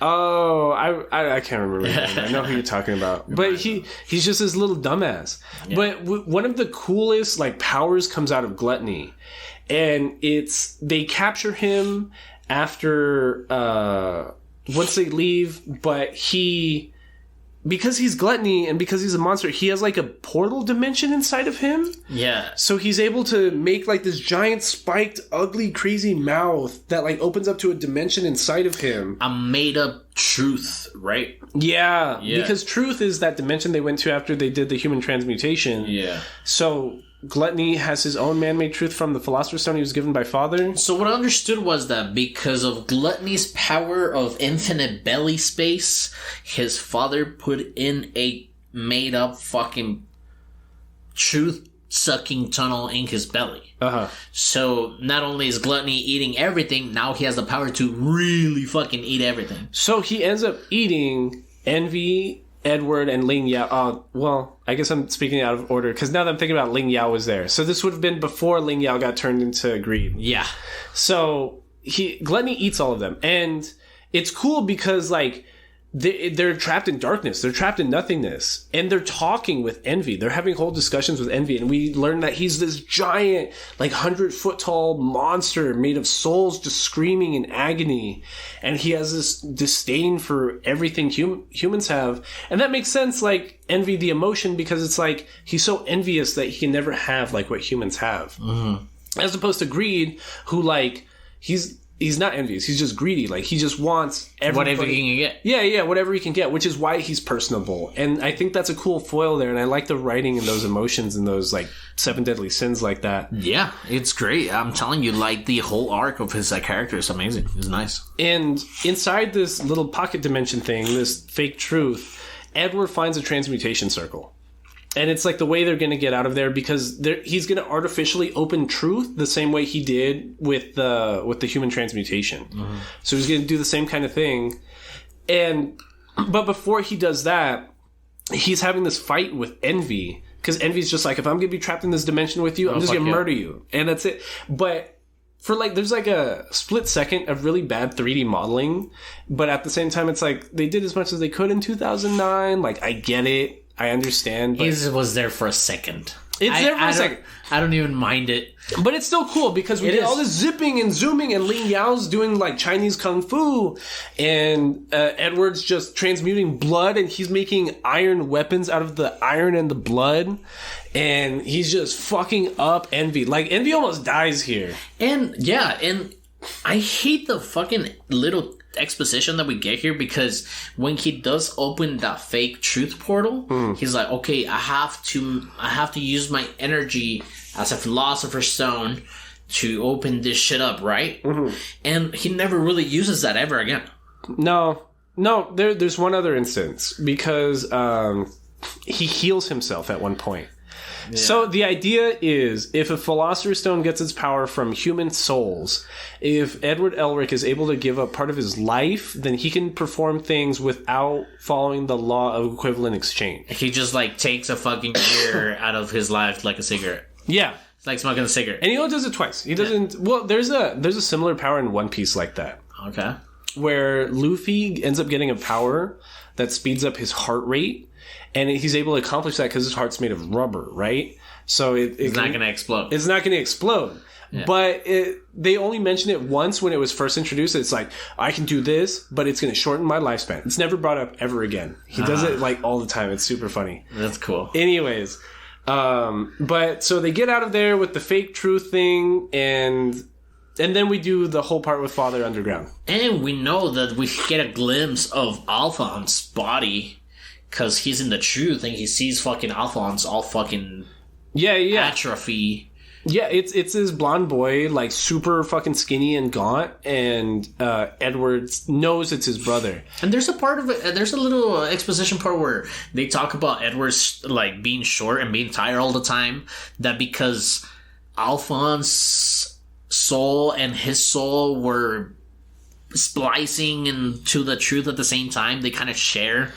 I think it's because they try to logic it that because Edward is hosting Alphonse's body of sorts in this dimension and, like, tying it to this world, like, it makes Edward more tired. Yeah. And that's why he eats a lot and he sleeps a lot. Because in, like, season 3, season 4, we get scenes that when Edward's, like, on the verge of death, about to die, like, Alphonse passes out. And he goes between the truth and, like, the real world. Mm-hmm. And the rest of the anime, after we learn everything about the government, is just, like, espionage-y. Everything's just kind of like, we're just working on the outskirts of society now and trying to, like... not stir the pot too much, but gather information. Yeah, but we're trying to figure out ways that we're gonna, like, overmantle the government and overmantle Father. And it gets repetitive. Like, the second half of season 2, up until, like... part 4? Yeah, until, like, the second half of season 4 is, like, a lot of the same. Like, I know that we're accomplishing things. I know that they're making the connections a little bit bigger, because we do get a lot of, like, Ling and Greed. Greed makes, like, this 180. Yeah. He's like, oh fuck. He's like, because he's fighting Edward, right? Or Alphonse? When? And then he gets those memories. He's like, dude, it's like, he killed you. It's like, your people killed you. Yeah, yeah, you know? Yeah. He starts getting flashbacks from the old Greed and the old person that got turned into Greed. Yeah, and it's so we get two different groups at this point, and it turns into, like, different groups of, like, characters being followed around. It's like Game of Thrones in a sense like that, because Game of Thrones will jump from, like, location to location to location to location to tell a story. Following different groups. One Piece turns into that. A little bit. You'll have, hey, one crew go to this island, we'll meet up with you there. Other crew, come with me. We're gonna go accomplish this thing real quick. And, like, right until this current arc of the manga, we hadn't had the entire Straw Hat crew together in, like, 4 or 5 years. Really? Yeah. And it's because, like, it's been going on so long, and, like, the story goes at such a snail pace. It's like, if they're gone for 2 arcs from each other, that's 4 years. Like, dude, it's cool. I like it. It's excellent. I love it. But so that's what's happening. And what I'm trying to say is there's a group that is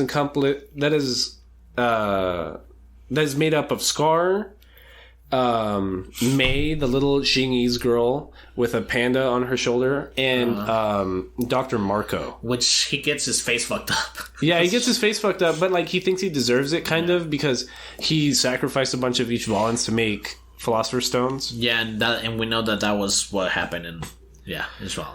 Yeah.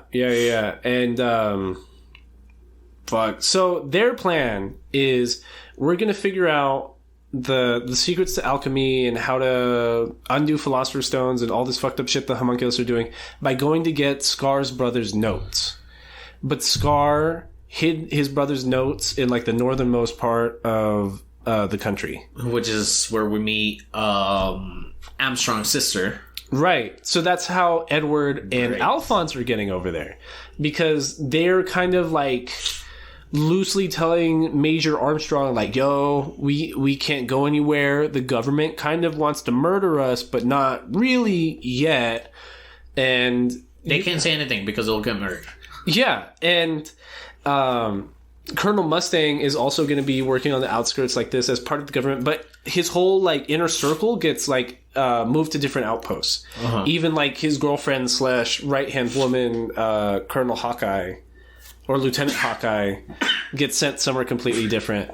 And Major General Hughes was murdered under mysterious circumstances after he found out the truth of the government and was gonna blab to everybody too, because that's like Colonel Mustang's second main motivation here is because he wants to become Führer, so he wants to uproot the all the bad people in the government. Yeah, but they also murdered his best friend Major General Hughes, who was found dead in a phone booth. Yeah, and I was gonna say we didn't even talk about that, and that was one of the main investigations that started about Hughes, because Hughes knew something and he got murdered. And that's one of like the one of the saddest scenes is probably like his funeral, Major General Hughes's funeral, because you hear the mother's crying and his little girl's like, hey, why are they putting Dad down in the ground? What's going on? And Colonel Mustang, he has this weird quirk that because he's a flame alchemist, if it's raining or if his gloves are wet, he can't actually produce a spark and make fire. But Lieutenant Hawkeye's like watching him cry, and Colonel Mustang is telling her just like, oh, I really wish it wasn't raining today, but it's just him sobbing because like his best friend is dead. Yeah, it's like it's raining. It's like, no, it's not. It's like, yeah, it is. Oh, that's nice. That's a sad episode. I'm surprised we barely brought it up. Yeah, but it just turns into this crazy ass plot of including all these fucking characters, and they're at the north end where they meet Armstrong. Yeah, so that's so Major Armstrong is like, yo, go meet General Armstrong. That's my sister. She lives in Briggs at the North Outpost, and she's like a bad the bitch. North Outpost is like the outcast of like the military. Like they're there because they're hard asses, and they're the only ones that can survive fucking cold like that. And they're just chilling there, and they don't really. They're like, what's that? Company. What's that company in Fire Force? The ones that they do their own thing. It's almost like that. Oh, yeah. You get me? Company 7, I believe? Yeah. And they're just badasses. And around the same time, another enemy is introduced. Because you brought up the Crimson Alchemist, who's Kimberly, who is a state alchemist that caused most of the murder in the Ishvalan War. But now they've let him out of prison. He was in the crazy ward. He was in the crazy hospital. Yeah. And the government, the homunculus, needed to make use of him, so they just told the government to let him go. And his plan is to go like take care of the Elric brothers and whatever nonsense they're getting into. And they give him another Philosopher's Stone, and now he has 2 Philosopher's Stones because he had a Philosopher's Stone during the Ishvalan Civil War. And he swallowed it and kept it in his asshole all this time. Oh, it's so weird. It's so fucking weird, and he's super fucked up. I don't like his character model because he looks too much like Ling Yao. Yeah, he does. He looks way too much like Ling Yao, and he looks way too much like Greed, and it gets super confusing sometimes. Yeah. Because, like, if you're not following episode to episode, and, like, if you're watching it, like, on, like, Adult Swim in the middle of the night, you're going to miss a few episodes here and there, right? You'd be super confused on why are they calling Ling Yao Kimberly now? What the fuck is going on? What the fuck is that guy? He just got a suit. They just put him in a white suit. They put him in a white suit. Yeah. And that's, like, the visual imagery with him is because, like, he's always getting his hands dirty. Like, he's always, like, getting blood on his hands. But he wears, like, a pure white suit. And this is where we meet Sloth, which is another homunculi. Mm-hmm. And he bursts through the wall of the Briggs. Yeah. So they're in the Briggs facility. General Armstrong knows the Elric brothers are lying about something. The Elric brothers tell her that they're up here to get information on how to get their bodies back. But she knows they're fucking lying, so she confronts them. But at the same time, there's loud banging coming from underground the base. And that's where Sloth comes through. And he's this giant Hulk-looking, like, dumbass homunculus. Like Bane, almost. Yeah. And that's what Sloth has been doing this whole time. He's been digging tunnels underneath the Mestria, trying to connect them like a transmutation circle. Yes.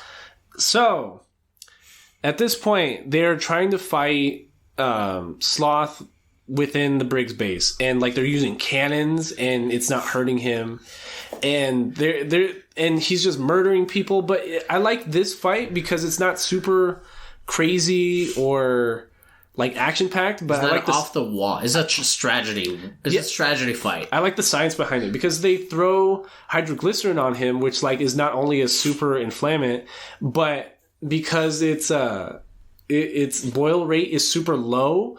It freezes faster. Yeah, it freezes faster and it retains less heat. So they throw it on him and then they throw him out in the snow and he freezes and just stays the fuck out there. And that's how they beat Sloth the first time, which I thought was super cool. Yeah. But and again, this is like one of the times I'm super frustrated with Edward because all he does is tries to make fists out of stone and makes... Instead of making ice. Yeah, and makes his automail spiky. Super boring. Yeah, super dull. Super boring. The alchemy power is just non-existent almost. Yeah, yeah, but whatever. So that's where like Kimberly gets to be part of the picture because now we have this General Raven that's come with Kimberly because General Armstrong already knows that the military is fucking being infiltrated by some Nazis, some fascist bastards, and General Raven comes in. Armstrong knows this, so she's trying to get information from him. And yeah, like she was like, "Oh, well, yeah, I would like to do more for my country, etc., etc." And it's because she's a woman too that he's trying to. Oh, I'll give you whatever you want, sweetie. I'll like being all creepy and trying to like eternal life. Yeah, and trying to like hold her hand and stuff, just being a creepy old guy. So she gets the information from him, and then she fucking flips. Because she goes to Central City and she's like, "Yo, I just killed your fucking boy." It's like, yeah, because she it's cool how she kills him because they're trying to cover the hole that Sloth made, so they're laying cement, and she just like throws him in there, narco style, bro. Just fucking just level that cement. But that's what backfires because Kimberly was only under wraps and like being well behaved because he was supposed to be taking orders from General Raven. But his orders were if anything happens to General Raven, then you're in charge. Yeah. So now Kimberly, the psychopath who loves murdering people with alchemy, is now unchained. And not only that, he brought Winry to the north to meet up with the Elric brothers because Edward's automail isn't functioning properly because of the extreme cold. So now he needs to get like a carbon fiber. Yeah, and like him bringing her is like a mafioso way of saying like, "Oh, how's your wife? It's some insurance. How's your daughter?" You know what I'm saying? Like, I never told you about my wife or daughter. It's like, "Oh, I know about your mom. Oh, how's your mom?" It's some insurance to like keep them in check and be like, "You're not supposed to be trying to overtake the government." So I got your girl. We know Winry. We know your girl. I got your girl right here. You hit him where it hurts in the pussy, bro.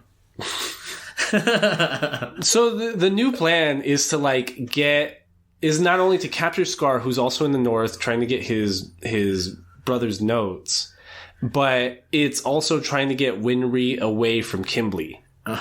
So they get a tip off that in the closest town, Scar's there. So the Elric brothers are going to go, and they're able to sneak Winry with them, or not sneak Winry, but they tricked Winry's way onto the car because they're like, "Oh, I need her for my arm. My arm might fall apart because it's cold and new." So like Winry's got to be there, and Kimberly knows something's up. He's like, "Oh, okay, whatever. Just don't get into any trouble." Yeah. And that's where we learn at this town that some of Kimberly's men are chimeras. Which again, like, is super annoying how much weight they put on like human chimeras in the first season. That now this is like our 4th chimera introduction, and we're gonna get like 2 or 3 more by the end of this. Yeah, and it's super annoying. But they're these ugly dudes. One of them's this guy, like Fullmetal Chimerian guy. You know what I'm saying? All his friends are chimeras. Might as well call him that. By the end of the series, Alphonse exclusively hangs out with chimeras. Yeah. Anyway, so we meet these 2 chimeras. One of them's a frog that spits juice or something that's sticky and like malleable, and another one's a pig that shoots spikes out of his back or something.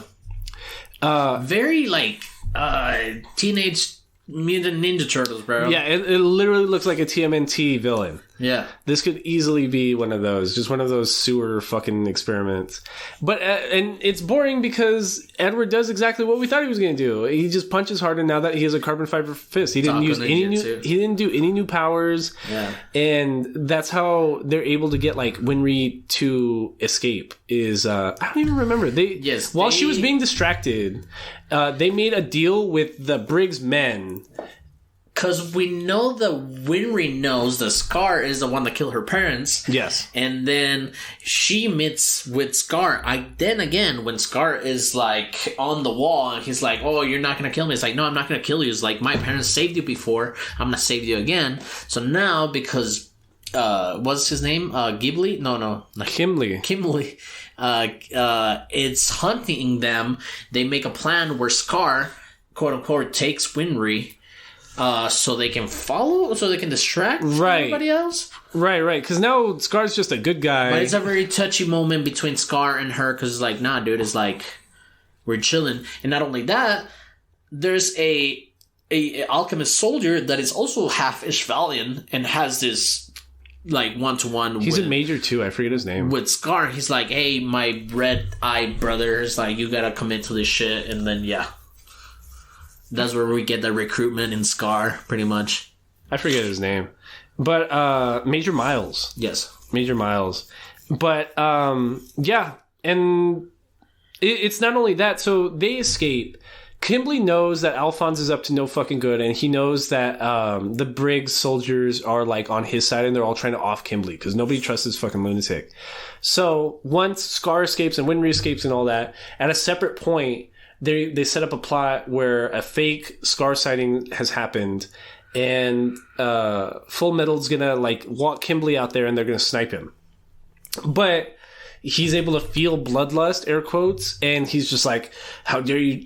He's not even offended. He just, like, toys with Edward and just fucks him up. Like, Edward almost dies because there's so much destruction from their fight that he lands his torso on like a construction pipe, like one of those, like, those steel beams that are inside of concrete.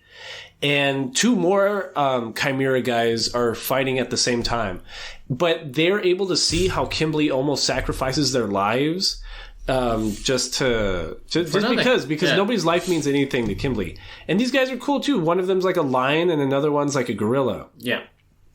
And just Edward saves them and then they save him. Yeah. So because Edward doesn't want to see them die, he uses alchemy to get the rubble off of them, and one of them finds the Philosopher's Stone that Kimberly dropped. And so, but they can't help him because he's bleeding out. And that's where he makes that second thing where he's like, oh, I'll use part of my life force as a Philosopher's Stone. But I'm not going to show you. I'll use part of my life force as a Philosopher's Stone to heal my wounds, even though I don't actually know how to do that. And that's what happened. But because he's lost so much blood and he's all tired, and these chimeras are now like his bodyguards, and they just kind of walk him around everywhere. And they go back to... And the brothers are separated. Yeah, the brothers are still separated. Because Edward's gonna, like, walk across the snowy mountain to meet up with Scar and Winry. Because their plan was to go through some tunnels to get through some mine where Kimberly was gonna be at, right? Yeah. And he was gonna destroy the mine, fucking trap him there or some shit like that. Yeah. And he, Edward just gets away. But what we didn't even discuss was the boys have been reintroduced to their father, and his name's Hohenheim. And he's just some blonde dude who looks exactly like the father of the homunculi. And that's like the first thing they say when they meet him. And they're like, why the fuck do you look like that father guy? Who the fuck are you? And that's where we get honestly, one of the best standalone episodes is Hohenheim's backstory. As Slave 23? Slave 20-something? It's like Slave 23. He's a slave in, like, it looks like... a castle. Aladdin Town. Yeah. You know what I mean? It's Aladdin Town.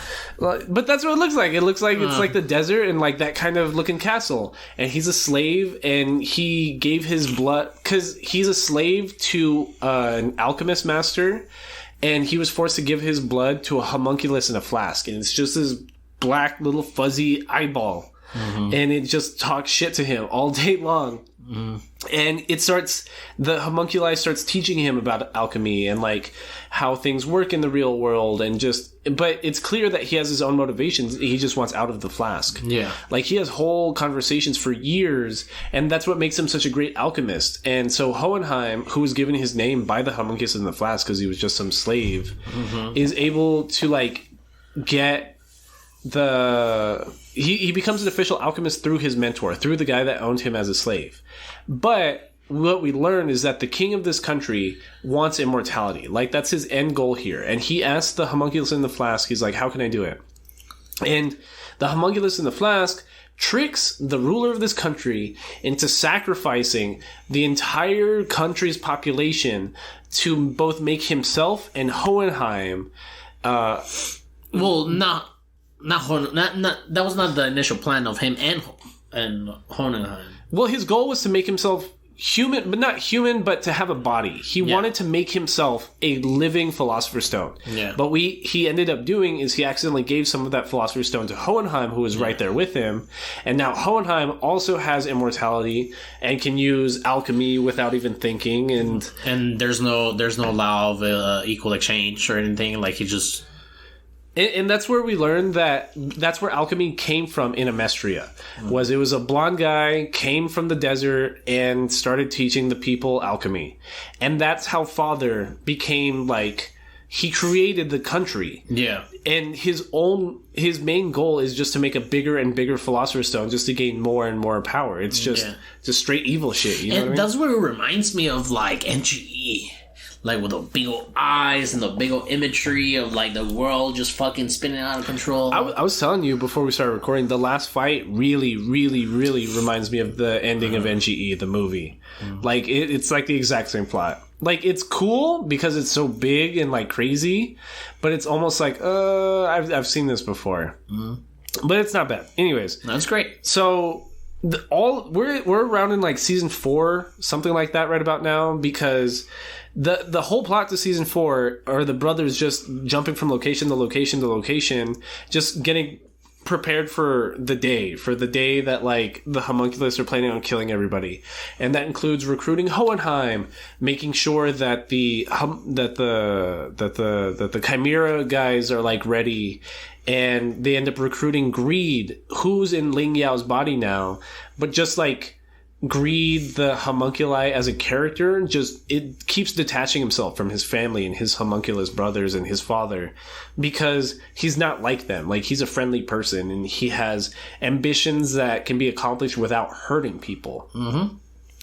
And what ends up happening at the North at this exact same time is Scar and Dr. Marco and May are setting a trap for Envy, because we know Envy is still trying to kill Scar. And they set a trap for him, and they're able to destroy his giant green 100-foot like soul body, and they extract from him his main core body, which is just this like a leech. Yeah, it's just this ugly little green leech with this whiny fucking voice that just screams about how much he hates humans. And we know that his Philosopher's Stone's in there. So they give that part of Envy to May so that she can go to her Jingyi's clan and show them that she has found the secret to immortality. Because they have alchemy, but not the alchemy that Amestria uses. They have alchemy, which is medical alchemy. But May is able to use like shurikens almost, like throwing knives to create alchemy circles like at a distance from her. Which is pretty cool. It's just kind of crazy. It's also like stereotypical Chinese kung fu that she has like marksmanship skills like that. And she's super capable even though she's like 5 years old. Yes. And so that's happening with Scar and them. Alphonse is kind of off picture a little bit, but we know he's with a couple chimeras. And Edward is meeting back up with Winry and stuff like that with his chimera buddies. And Alphonse thinks that at this point that Edward's gone missing. Yeah. Because everyone thinks Edward died when the mine shaft got destroyed by Kimberly. And he almost did die there because he had that pipe go through him. And Colonel Mustang, at the same time, is taking secret messages from General Armstrong because she's like feeding information to the rebellion in Central, who is Colonel Mustang, on the fucked up shit that they're doing up there and how they're gonna sacrifice everybody and they're getting ready for this day. And then, I mean, again, a lot of characters, because we haven't even mentioned like all the people that are loyal to Mustang and all these good-hearted people in the military that are trying to do something about it. And they split him up because Wrath found out that they're up to him. He's like, I'm gonna keep your fucking right hand next to me. She's gonna be my assistant now. I'm gonna kill her if you do something. I mentioned where Hawkeye left. But so that's the thing. So General Armstrong is going back to Central, and that's where she's gonna flex her muscle a little bit. She's like, I know your secret plan. I know what this order is. And that's where Colonel Mustang also learns that it's not just Fuhrer Bradley. It's like all of the military's leadership is in on this, because they've all been promised immortality if they go along with like quelling uprisings and like just genocide and helping make philosopher's stones and shit. Yeah. And General Armstrong almost is like kidnapped in a way. They start doing with her what they're doing with Mustang, where they're just like controlling her movement, and we know that you know kind of thing, so we're not gonna let you like stray too far from us. And it's super. There's a lot of tension building. And, like, I remember in this season, which is, like, season 4, I'm like, are they really going to save an entire season, season 5, to be one day, which is the promised day, which is the sacrificial day? And they do. All of season 5 is one day, but, like, from episode to episode in, like, season 4 and previous, it was just, like, time skips on time skips. And we're not even sure how many months or years are elapsing at this time. Yeah, because there's a lot of, like, villages that are getting fucked up. A lot of plan development that is going on, because at this point we know that they're killing all these fucking people for the actual blood sacrifice in that certain area of the map, so he can fuse the fucking and that's what Sloth was doing underground. He was connecting giant tunnels to make a giant transmutation circle. Yeah. So they're getting ready just to sacrifice everybody for this giant philosopher's stone. It's super fucky of how much genocide there is on this fucking anime. Yeah, the whole anime is just about genocides. You can't trust government because they'll try to genocide you. Yeah, dude, it's so crazy. And it reminds me of Attack on Titan, kind of. It does, dude. It's like Attack on Titan before Attack on Titan. Yeah, it's absolutely Attack on Titan, but it's really good. And by the time Mustang gets put on a leash, you know, the brothers are separated. Hohenheim, at the same point, is jumping from location to location to figure out what Father's doing and where he is. Or he knows him as the homunculus in the flask. Yeah. And that's when he finds Pride. And Pride is just this...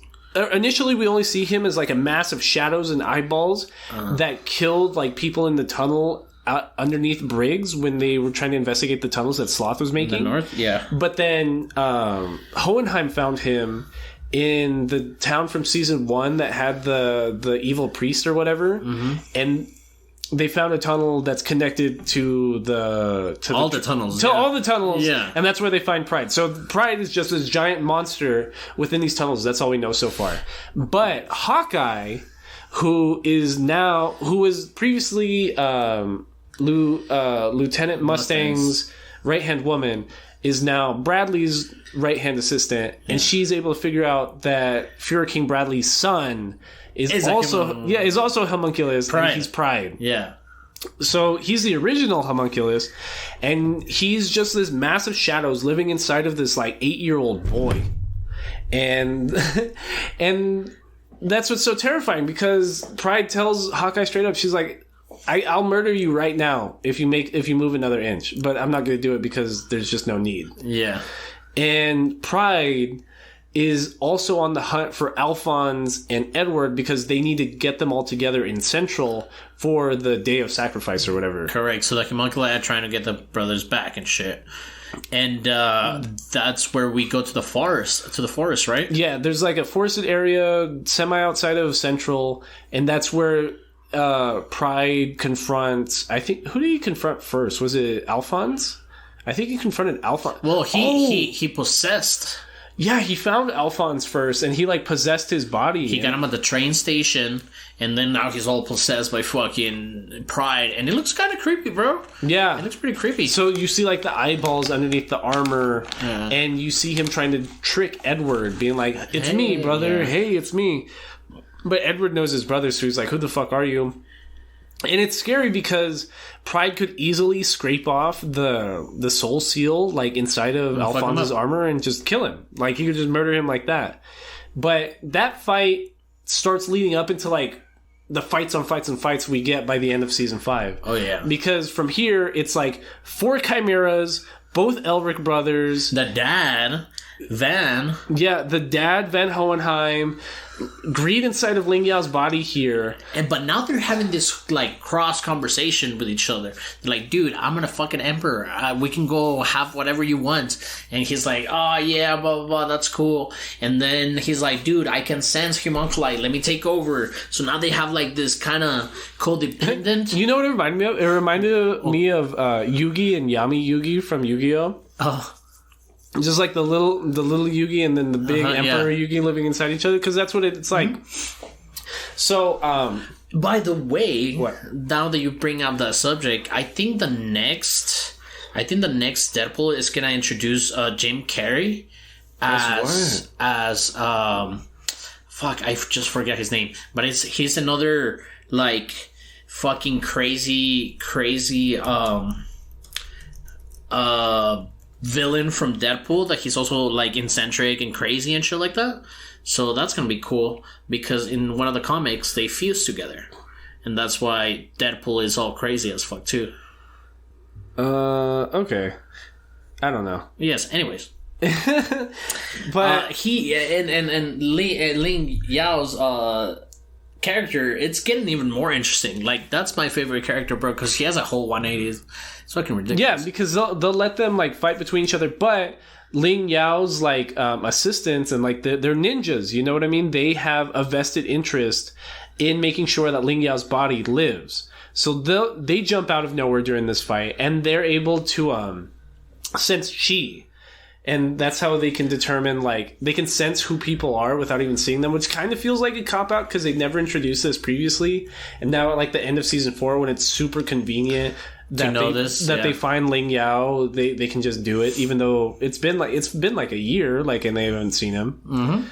And that's the fight. It turns out that Pride needs shadows, so they turn off all the lights. Van Hohenheim. Mm-hmm. Yeah, he gets he does, like, a dome with dirt, but he traps Alphonse there in with Pride. So all they have to do is keep them there for the day of the eclipse, quote unquote. So the transmutation circle is never completed, and that's their plan. But fucking Pride gets Alphonse's helmet and kind of, like, Morse codes father through, like, the ground. Yep. Yeah, and that's what happens, and then so that's what ends up happening there. So Kimberly is sent by the homunculi to go fetch Pride underneath this mud dome, and that turns into, like, the coolest fucking fight at this point, and it's just setting up, like, all the cooler fights because it's like episode 2, episode 3 of Season 5 right here.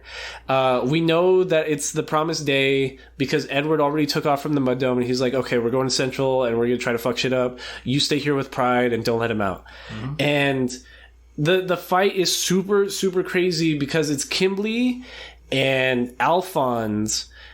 Well, it's Alphonse against Kimberly and Pride. So it's this homunculus demon with shadows that comes out of him. And Kimberly, and it's also the lion chimera dude. Oh, yeah. And it's a lot of I forget what anime we talked about, but it's that kind of animation style where there's a mobile camera within a fight. Mm-hmm. Beastars. Yeah, it's like Beastars, except this is in 2D. Like, there's no 3D modeling right here, and there's not a 3D set. So, like, they're really drawing, like, you around. Yeah, you going in a circle with the camera, which you know was stupid expensive at the time, and that's what caught my eye right away. I was like, oh fuck! But it's a lot of motion too because Alphonse in this giant suit of armor is being super acrobatic, and he's beating the shit out of Pride. He's beating the shit out of Kimberly, and out of nowhere, the lion chimera dude, like, bites Kimberly on the neck, and he's, like, bleeding out, and it's super, super crazy. And we didn't even bring up that Pride ate new gluttony. Oh yeah, The night before Pride 8 knew Gluttony because Gluttony's able to smell people, and that's how Pride was going to catch people in the dark, by smelling them with Gluttony's power. Yeah, almost like Cell. I can't even remember how Alphonse got out of this fight. So I know Dr. Marco shows up. Well, the lion guy is the one that got him out. Yeah, I believe, right? Yeah, and they escape, and then they go back to Central. Yeah, so it's like Dr. Marco and the Lion Chimera dude and Alphonse are going to Central, and they all have to meet in the middle because they know that Father's base is directly in the middle of the capital of Central City, which is right in the center of town. Yeah. Right in the Capitol middle. building, yeah. Right in the middle of everything. So that's what it's all converging in on. And we know that May, the little Chinese girl, had been given baby Envy as a leech form to go back to her hometown to show them that she found a Philosopher's Stone. But he's able to convince her to go back to Central. Mm-hmm. And that's where he knows he needs to be on the promised day. Mm-hmm. So she's also running inside. And then we have Van Hohenheim with Greed and Ling Yao's assistants and Edward. And they're all going down the way they went last time at like the end of season 2. Yeah. So all these people, and there was Scar too. So they're all heading to this one fucking location. It's a one big crew now. Yeah, and at the same time, there was a military coup being orchestrated by Colonel Mustang at this exact same time with General Armstrong. So General Armstrong is at the military base, and she's like killing and offing the other executive leadership. Yeah. The other old dudes in the military that were in on the whole plot. The board. But then Colonel Mustang has his original crew from like season 2, and they're like, yeah, we got you. Yeah, they're what are they like capture the Fuhrer's wife. They are taking over government buildings. They take over the radio.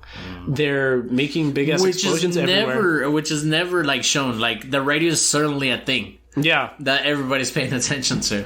Whatever. Yeah. But it's super cool that like there's so much happening right now all at once. All of a sudden. And it's like Colonel Mustang turns into like the biggest badass, and we haven't seen him a lot in like 2-3 seasons. Because with his flame alchemy, he's so consistent with it, he can try not to kill anybody. So he's just making giant sparks and flames everywhere that's just scaring people. Yeah. And even like their enemy, who is Central Force soldiers, are noting like, hey, no one's getting actually killed. Like Hawkeye's shooting people in the foot, or they're destroying their vehicles so that they can't chase after them. Mm-hmm. And it's cool because they've picked up the Fullmetal Alchemist mentality where you try your best just not to kill anybody. Yeah, less casualties about it. And what we didn't even talk about was in season 4, Fuhrer King Bradley is almost murdered by this old general guy that made a agreement with Colonel Mustang to blow up his train. Mm-hmm. So there was a joint military exercise between like the Eastern forces and the Northern forces, and Fuhrer King Bradley, knowing that everyone's being suspicious, went to go see the train exercise in person. But on his way leaving the train exercise, they blow up his train. Mm-hmm. But because it's homunculus, he's able to ninja jump his way out of it, and he lives, of course. Correct. So then Fuhrer King Bradley, on this day where the eclipse is starting to move across the sun, he sees this military coup happening, and he goes and just starts murdering everybody in his path. Because he's homunculus, he's super fast, he's super strong, and he's Wrath. You know what I mean? He's like the strongest fucking homunculus. And like his eye is never really explained. Or like his power. He calls it the Eye of Truth or something. Yeah, but it's just like he's a good swordman. And like that's all it is. Yeah, he doesn't regenerate like other homunculus really do. Because he's an aging homunculi. He actually grows old, and like he was previously a human, so it's like what happened with Greed almost, because they bred soldiers and grew them up specifically to become the Führer. Mm-hmm. So again, it feels like Nazi Germany a little bit, like when they were raising like Nazi children and stuff like that. In Brazil, yes. Well, and in Germany, like there were whole like academies to become a Nazi for children. But so yeah, that's Fuhrer King Bradley's story, and he just runs his way the fuck up there, just slicing everybody up and just killing hundreds and hundreds of people.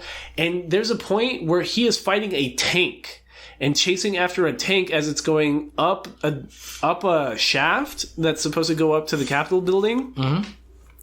And he's slicing off the tank, and no one still understands what he is. Even like there's this super bear-like brig soldier with an automail arm with like a chainsaw for an arm on it. Oh yeah. And he tries fighting Fuhrer King Bradley because his only order is to not let anybody through the main door, which is what they're guarding. So he's fighting Bradley, and he gets fucked up. He gets like a sword through the gut, but who ends up being like this one of the saddest deaths in this part, and probably like the MVP, like this plan would have happened without him, is like the old man assistant of Ling Yao's.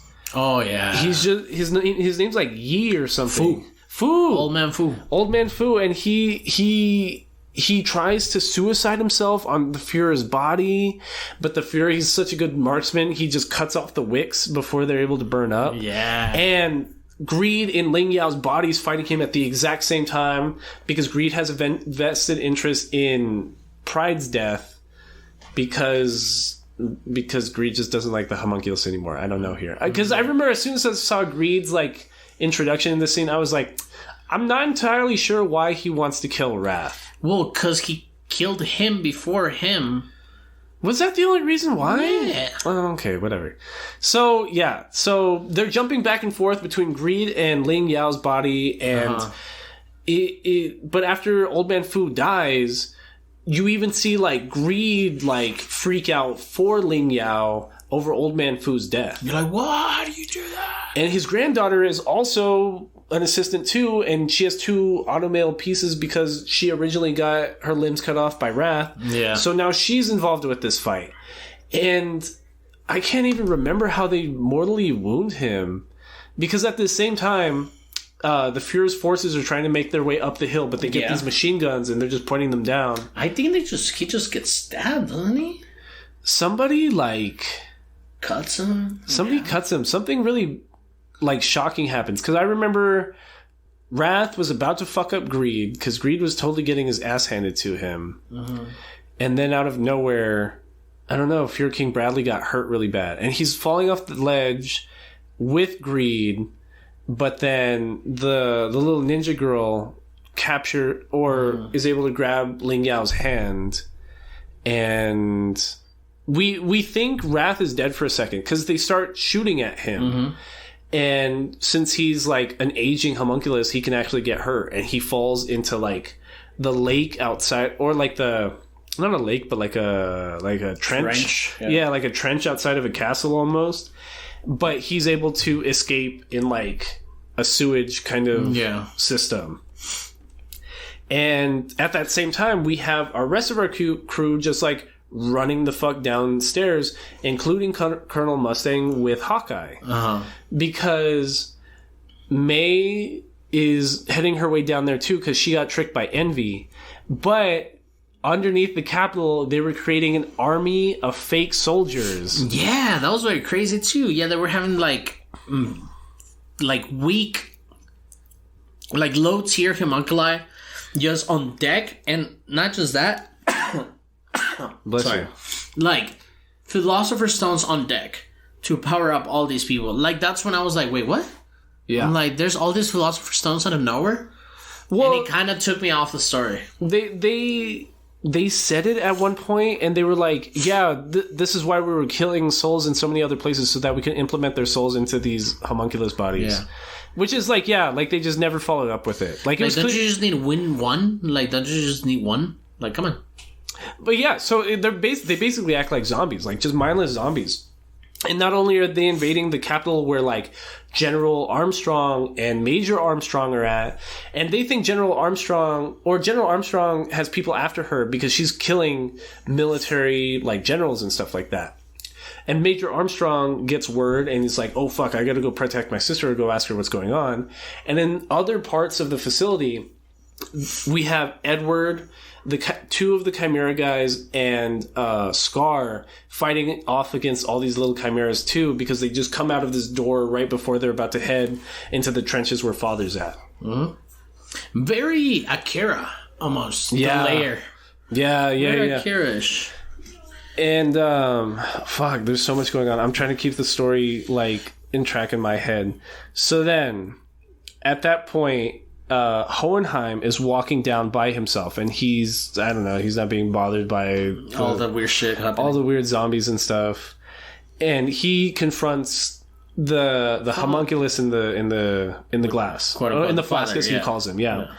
But at the same time, Envy is able to break out of the jar that he was in with May. And he latches on to some of these lower homunculus, and he eats enough of them that he gets back his giant soul-filled body. And then goes back to his regular, low-tier form? Yeah, and goes back to his regular low-tier form. He's like, ha, May, I tricked you. You're a dumb little bitch. And he just runs off. But then, he runs into Colonel Mustang. And, no, that's not even how it happened. He goes back down to where Edward and Scar and everybody else are, and he starts fucking them up too. And then Colonel Mustang ends up there with them as well, and Envy opens his big fucking mouth, and he's like, "You don't even know who killed Major General Hughes, do you? It was me the whole fucking time. I used my body fucking magic to look like his wife, and I just murdered him." And I loved the look on his face when he thought his wife had killed him. Yeah. And that's where Colonel Mustang goes ape shit. He just starts burning the fuck out of this guy. He's just like, "You did what to my best friend?" He's like, "I'm gonna burn your liver. I'm gonna burn your eyeballs. I'm gonna burn your cuticles." Because he's a homunculus, he can still feel pain, but he's regenerating. So he's just dying hundreds of deaths within seconds. It's fucking crazy. It looks fucking cool. And Colonel Mustang, it's the firepower that's like the trump card to these fucking zombies. He's just burning them all, and that's how they're getting out of this mess. But what we haven't even talked about is Colonel Mustang's girlfriend, Lieutenant Hawkeye, is the daughter of his flame alchemist mentor. Because Colonel Mustang is technically an orphan, but he was raised by an owner of a brothel who then let him apprentice with an alchemist. And that alchemist guy was Hawkeye's dad. And he didn't want to teach him flame alchemy. He was like, "It's only used for destruction. I don't want you to be a dog of the military using my flame alchemy." And that's what he became. Yeah, and that's exactly what he became. And what's fucked up about Hawkeye is that she has a giant tattoo on her back, which is the secrets to flame alchemy, and the what's it called? The seal, the circle that is used for flame alchemy. But at the end of the Ishvalan War, she asked Mustang, like, "Hey, can you burn off my back so that no one can see like my secrets ever again, and flame alchemy can die with me?" And he reluctantly does it. So they have a fuck ton of history together. And Colonel Mustang's going so crazy with revenge and just toying with Envy. It's ugly, and you hear him begging for his life, and it's super sad and just terrifying. And everyone walks in on this, and they're like, "Dude, chill the fuck out, bro. Chill the fuck out. You're about to lose your humanity and be as ugly as all the shit he's ever done if you do this to him." And there's a point that Hawkeye pulls her gun on Colonel Mustang, and she's like, "Hey, fucking chill out. This isn't you." And it's just fucking crazy where all this is heading to, because at the same time, we're also down with Van Hohenheim and Father, and they're having their thing. And they're having an alchemy fight at the same time. And Wrath gets murdered, right? Yeah, we think he gets murdered because he falls off the ledge. Okay, cool. Yeah, that's right. But he comes back, but he does get murdered, right? Wrath? Yeah. Not yet, because what ends up happening is Envy's death is one of the saddest fucking deaths of any of the villains, I think. Because Envy is just envious of humans. He's envious of friends. He's envious of them growing as better people. He's envious of them learning compassion, because he uses that anime logic all the time, where it's just that's not logical. Why would you do that? He's just "Why wouldn't you murder me right now? I'm about to die. Just fucking kill me." why wouldn't you do it? It's what you've always wanted. It's illogical that you would do this. And he's just so frustrated and crying, and he's in his little leech form because his main form's been like burned away by Mustang. He just reaches into himself and pulls out by the guts the Philosopher's Stone that is his own body, and that's how he dissipates, just crying and sobbing, and he suicides himself. Yeah, I remember that. And it's crazy. It's super crazy. Once I was there, I was like, holy fuck, like there's still like 5-6 more episodes. Oh my god, I'm about to fucking lose it. And you're right. At that same time, Hohenheim is fighting with Father, and they're using alchemy on each other. And all Father says is just really vague fucking anime villain language. It's like, I'm trying to meet God. I'm trying to learn more about Earth and open up Earth's portal for myself. And it's like I want to become God. It's almost like the same motivations as to Shinji's Shinji's dad in NGE. Yeah, it's the exact same motivation. I just want more. I just want more. I just want to feel like I'm a god. I just want that power for myself. And so they're heading further down, and who they meet up with is Wrath inside of a tunnel, along with the doctor that created Fear King Bradley. Mm-hmm. So now they're having like this 3-pronged fight, and Scar's like, I'll deal with Wrath. Like I'll do it by myself because he's the one that okayed the murder of all the Ishvalans. And at that same time, there's like a group of super soldiers, like fucking Captain America knockoffs, fighting everybody else because they are the people that failed to take in the Philosopher's Stone in the same way that made Fear King Bradley. Yeah. But they're still badasses, you know what I mean? They're fucking super soldiers, and they're just killing everybody, and they're fucking everybody up. And you hear a frustrated tone from the doctor because he's like, why can't those people on the surface just get 5 ready? We just wanted 5. I guess I'm going to have to grab them myself. Mm-hmm. So what you see him doing is he grabs Edward, and downstairs below the platform that the doctor's on, Father has now grabbed Hohenheim.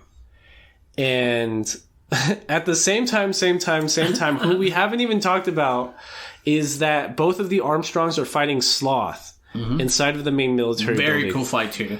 Like Crazy. I said, favorite, brother and sister duo is like, super cool. General Armstrong is unpowered and she just fights with a sword, but she's a fucking badass. She's a fucking badass. And like Major Armstrong's just like this 20-foot tall, like super muscular, bald dude. Mustachio dude. But his alchemy is like a stone alchemy where he can punch a rock and it'll make like a ballista almost. Yeah. And he just punches harder. So Sloth is this Hulk-like creature. It's like Hulk versus the Thing kind of at this point. So it's just these two dudes just punching each other, and at the same time General Armstrong's like trying to slice him up. And the zombies are showing up through the hall at the exact same time. And soldiers are coming through because they want to kill Major Armstrong because that was the orders they gave him? Yeah, they think she killed the Fuhrer. And at the same time, Sloth keeps regenerating himself. And like Armstrong is just like, Major Armstrong dislocates his arm. General Armstrong breaks her other arm. Like, they are fucked up. Mm-hmm. And then the teacher... Alphonse and Edward's teacher pops through. Yep. And she's like, hey, I heard there was a fucking problem. I've been helping the Briggs men. And she fucks up Sloth. And that's how he finally dies. Like, yep. Oh my god. And I'm only bringing that up now because I should have brought it up earlier because they are all headed downstairs in the same direction as Father and everybody else. Right. But the teacher and her husband are like, yo, we're gonna dip out, this isn't really our thing. And General Armstrong's, okay, cool, good for you, but like I have to see this out. Like, even though I'm all sorts of fucked up and I'm about to fucking pass out and die, like I gotta head to the bottom of this and see what the fuck the big conspiracy is. We also get that scene where Van Hohenheim fixes her guts. Mm-hmm. Oh, we didn't even talk about that. Yeah, like 2 seasons before this, he meets her, knows she's seen the truth. He's like, what did they take? And she's like, oh, part of my guts. And he's just like, wow. He just stabs her with his hand. And, we haven't even talked about, like, what it means for him to be a living Philosopher's Stone. Oh, yeah. He has, like, 500,000 souls from the original country that him and... that one king that got tricked into getting immortality, but it was just for Van Hohenheim to get immortality, so that... Not for Van Hohenheim to get immortality, for the homunculus could get a body. Yeah. Yeah. Yeah, so now he's a living Philosopher's Stone, and he can just rearrange people's guts, and he fixes her. Yeah, it's almost like... So now she doesn't bleed blood out of her mouth It's anymore. almost like the living monkey paw from fucking Wonder Woman in 84. Yeah, a little bit. Yeah. And, fuck, I don't even know what's going on. Dude, so they're headed down. And I'm bringing it up because at this exact same instance, they're having this conversation on the stairs. General Armstrong is shaking the teacher's hand. And Father enacts the ritual that has the truth grab their sacrifices, which will be the people that have seen the truth. So they have 4 so far. They have Hohenheim, who's inside the Father's body. They have both of the Elric brothers, who they transport through the truth to the bottom where they're at, and they get the teacher. So now they have to make a 5th. This whole time, Wrath and Scar are still fighting in the background. But you can't forget this. But the Colonel, Mustang, and the Doctor basically gets the guys to capture Colonel Mustang. They shove swords through his hands and his gloves so he can't use his alchemy anymore. And then Pride shows up because it's taking too long to get like a 5th person that's seen the truth for part of the... For the sacrifice or whatever. That they make Mustang see the truth, right? They make Mustang see the truth. And originally they were going to make him perform human transmutation because they threatened Hawkeye. Mm-hmm. And Hawkeye was like, no, you can't fucking do it. You can't fucking do it. And he didn't do it. Mm-hmm. But they forced him to do it because Pride has tentacles. They pinned Mustang to the ground in the middle of this alchemic circle, and then they use the Doctor, who's been spending his whole life doing whatever the fuck they said and making monsters for them. They use him as what would become of the human transmutation. Yeah. So they force him to see the light, and now he's blind in the final fight and is transported in front of Father with everybody else. Yeah. It's super fucked up, and you feel so bad for him because but it happens like that because then he jumps into the next fucking sequence. It jumps straight into the next fight because now we're fighting Father and Hohenheim sticking out of him. He's like, "Hey boys, I got trapped. My bad. I'm kind of fucked here. This guy's super scary. I don't know what you're gonna do. I'm out." Yeah, and he just pieces up. He just gets like re-swallowed up by the homunculus of the flask, and it's he takes the shape of Edward. I thought it was Alphonse at first. Not yet. Not yet. So they're fighting. They're shooting rocks at him and making giant hands out of concrete and stuff, and it's pissing off Father. But the fight that ends first is Wrath versus Scar. So Wrath thinks he has a good sense of Scar's power because he just has the one hand that deconstructs, right? But by reading his brother's notes, he was able to recreate his brother's left arm, which had the power to create. So that's how he catches Wrath off guard. Oh, that's right. Wrath pins down his right arm thinking he can't do anything with it, and then with his left arm he starts to create things in the same way Elric does. And that's where they fuck him up. They fuck up his eye, and like they cut off both of his limbs finally. And that's where he just bleeds out. And we get a kind of sad story there because before he was a homunculus, he did love his wife. Like, his whole life was planned for him and everything. He was bred to be a homunculus since birth. But they ask him at one point, maybe a season before, they're like, what did you get to pick? He's like, well, I picked the woman. And it's kind of, it's a little sad. Like, you feel for it's kind of weird how you start to feel for every homunculus. It reminds me almost as, like Mom from the Promised Neverland. Yeah, it's exactly like that because she still feels for the kids. You know what I mean? And in a very fucky way. Because Hohenheim's whole plan was he was going to destroy the homunculus's human body, thinking that would fuck him up. Solo. Yeah. He solos him, fucks up the body, and it turns out to just be a useless meat sack because he's able to live without it anyways. Yeah. So the last fight, air quotes, is nothing really happens because he turns off their alchemy, and Pride's there, and he's like falling apart kind of because he's been all fucked up and burned up by Alphonse and everything. But it takes a while for Alphonse to get back to his body after being transported through the truth again. And that's why they can't start the ritual, even though we know the eclipse is happening. Because unless Alphonse's soul is there, they don't actually have 5 sacrifices that they can give. Correct. But what we're seeing on Alphonse's side is he's in the truth talking to his body. And that's like the huge, like his body sees his soul inside of the metal frame, and he's like, yo, you're back. Are we ready to go? Are we out of here? Like, and at this point, you're like, oh fuck. He's gonna like sacrifice himself. Like, we're never gonna get Alphonse back. Oh fuck. You like don't even want it to happen because you're like, we can't have these two figures talking to each other because they can go either way. You know what I'm saying? Just don't take your body. Don't take your body. Don't take your body. And Alphonse is super excited to see his body again, and he almost reaches out and gives his soul to the body, but he's like, you're too frail. Like, you're all skinny and like... I can't fight like this. I can't fight like this. I need to be big and strong or I can't fight this final fight. And it's super sad because this is all we've been looking for 60 episodes. All we've heard every fucking episode is I need to get my fucking body back. Yeah. We're on episode like 61, 62 and we're here. And he's like, no, I can't do it. I got to take back my big metal body. I can't go back out there in that. And he tells his body, he's like... I'll see you later, bro. Like, I gotta try my best. I'm sorry. Back. Yeah. And the body's like, understand. And a cool piece of dialogue right there is the body tells him, like, oh, I have such a beautiful soul. Like, my soul is such a good person. Yeah. Like, he's still going out there to help, even though, like, everything he wanted is right here. Yeah. And then, the body's so, it's weird. It's crazy. It's super good. So, they fail at defeating Father.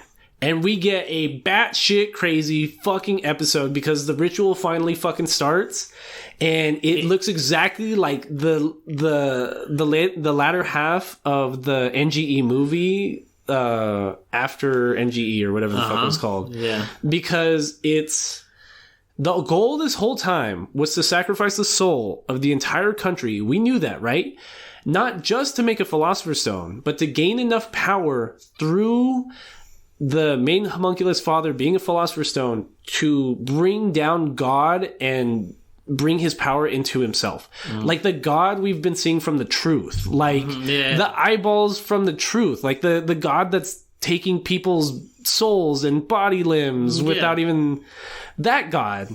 And to do so, he makes himself ginormous, like the size of the planet, and he's able to open the door to the planet, and he tears down God from the moon, from the eclipse, and brings him into himself and like eats him. And then that's like the end of that episode. And the beginning of the next episode is the body no longer looks like Hohenheim. It looks like Edward Elric with like his long hair, and it's blonde and it's long. And it kind of makes sense because we know when Hohenheim was nearby, the first time he made a Philosopher's Stone out of himself, he copied Hohenheim's look, but now he's copying Edward's look. Yeah. Which is disturbing. It's fucked up. And the whole country's dead. And the only people that are able to wake up are the 5 sacrifices. So it's just... But then, like, everybody fake died, right? No. Because everybody passed out and then everybody like woke up throughout the transmutation circle. Because what they end up doing, it was a plan by Hohenheim. Because Hohenheim had so much time to speak to the souls within himself, he learned every soul by heart. Like he lists all of them, like 538,000 something. Right. And he's like, now that my souls are within you, we're gonna like tear you apart from the inside. Yeah. And so all those souls start fighting back at the homunculus, and like he starts like losing the souls that he's captured as power. And by losing those souls, he's losing the power to control the god he's already eaten. So that tries to escape too. And there's another piece of dialogue before where I think it's the lion guy that gives the Philosopher's Stone to Alphonse. It's like, remember that there's people in here that still care about the things that they care of. It's like, don't use it for your benefit. It's like, let them have a good fight. Like, use their will for a good use, pretty much. Yeah. Like a Kyber crystal in fucking Star Wars. That's how fucking Alphonse won the fight against Pride and Kimberly. He used a Philosopher's Stone. Yes. Oh, that's right. So that's exactly what's happening. So that's where everyone wakes back up, like what you're talking about, because the souls that were eaten, that were originally inside Hohenheim, have now taken a dwelling inside of inside of the homunculus, and they were able to fight out and release other souls with themselves, and that's where like the people in the capital start to wake up again. But this guy's still super powerful because he ate God, the homunculus. So he just goes to the surface and he just like blasts half the fucking building, and we hear people over the radio being like, yo, I don't know what the fuck that just happened. Like, the fucking Capitol building's just missing. Like, it's just a giant fucking explosion laser. Yeah. And the final fight is absolutely fucking crazy on, like, so many levels. Because they're on the surface of the Capitol building, right? At the military complex. It looks so good. Everyone's around them watching. And it's everyone trying to use their alchemy just to beat the shit out of the homunculus. Yeah, out of God now. Just so that they can wear down his force field and wear down the energy inside of his Philosopher's Stone. Because they know if that they can wear him down enough, then he won't be able to contain the God within him. So they're fucking him up, and like he's doing all these laser beams and stuff, and it's not enough. They can't get over it. But at a certain point, he starts having to evade them physically because he's running out of power in his Philosopher's Stone, and he doesn't want to, like, we see glimpses of, like, the God trying to escape out of him and him, like, holding it down and being like, no, like, I have this power now. And it's through, like, these big-ass explosions, Edward is like pinned to a rock, and his arm and his automail arm is like destroyed. So now he's useless because he can't use his alchemy, and we're like, what the fuck is gonna happen? What the fuck is gonna happen? Alphonse has lost his legs, and like he's not any use anymore. And I think he's missing an arm too because he can't do it. But May's there, the girl with the histiochemistry, what was it called? Yeah, is like history chemistry. No, Halchistry. There you go. Yeah, so she's there, and he makes a plan with her because she's able to use her throwing knives to make a transmutation circle like at a distance. So he makes a deal with her. He's like, make that transmutation circle where Edward's arm's gonna be. I have a plan.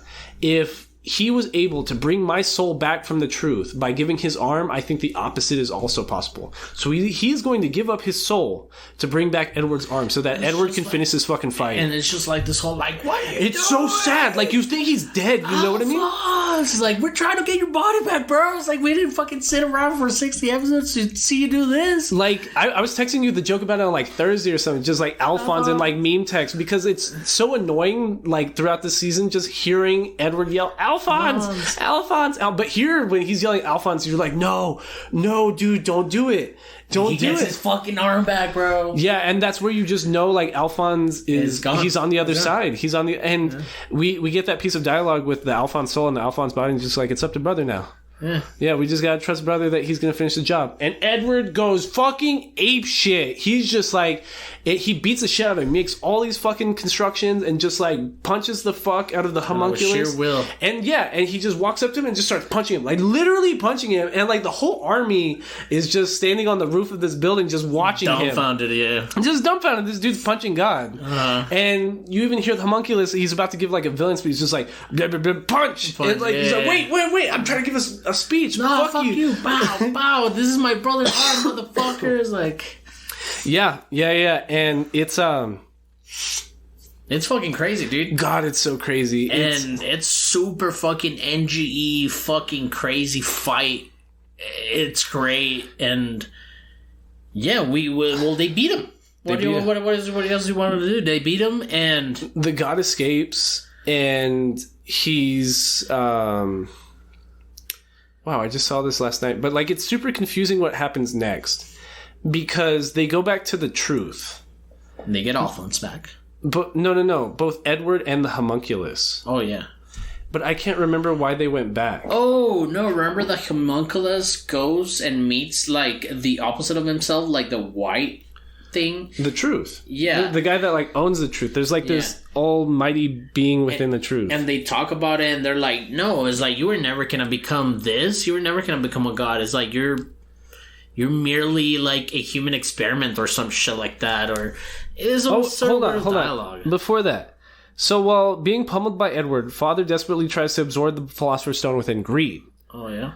Greed decided to part from Ling's body to protect Ling's soul, surviving by himself. And so Father extinguishes Greed's soul, but Edward punches through Father's chest, releasing all the souls of the people of Xerxes. So the original people that were made with the original Philosopher's Stone that the homunculus made to bring back to life. Even after Hohenheim offers his final life as an apology. Oh, no. So that's how Father's defeated. And everyone's standing around being sad about Alphonse's sacrifice, right?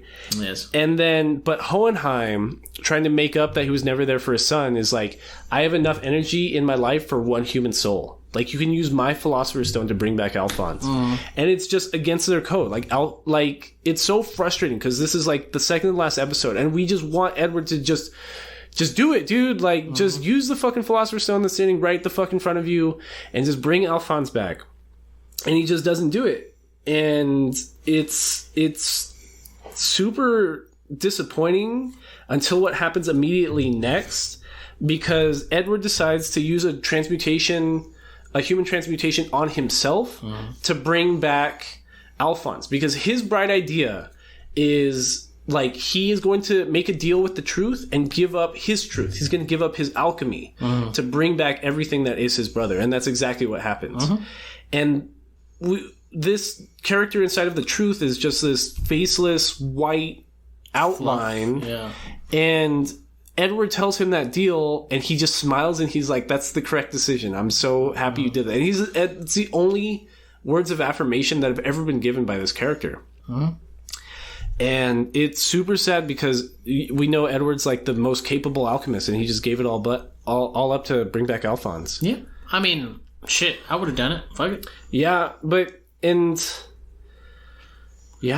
that's just it. It's the last episode is just like a montage of how, Alphonse is already he's still like a little muscle atrophy, but he's getting around. They're walking back to their hometown with Winry. They get back. Winry kept her promise that the last time she was going to cry was going to be when Alphonse got his body back. And yeah, it's excellent anime. I was just a little disappointed on the ending because they decide that they're just going to keep researching alchemy, but they're going to split up and they're not going to be the Brotherhood anymore because Alphonse is going to go to the east and like past Xing and all those places, and Edward's going to go west. And you almost feel bad for Edward because it's like Edward finally confesses his love to Winry, and he's like, hey, I'm leaving by myself. Yeah. Because at least Alphonse has his two Chimera friends. Yeah. Edward's just by himself, and that's like the end of the anime. We just get like some pictures at the very end that show that Edward and Winry had a kid together. Yeah, it's a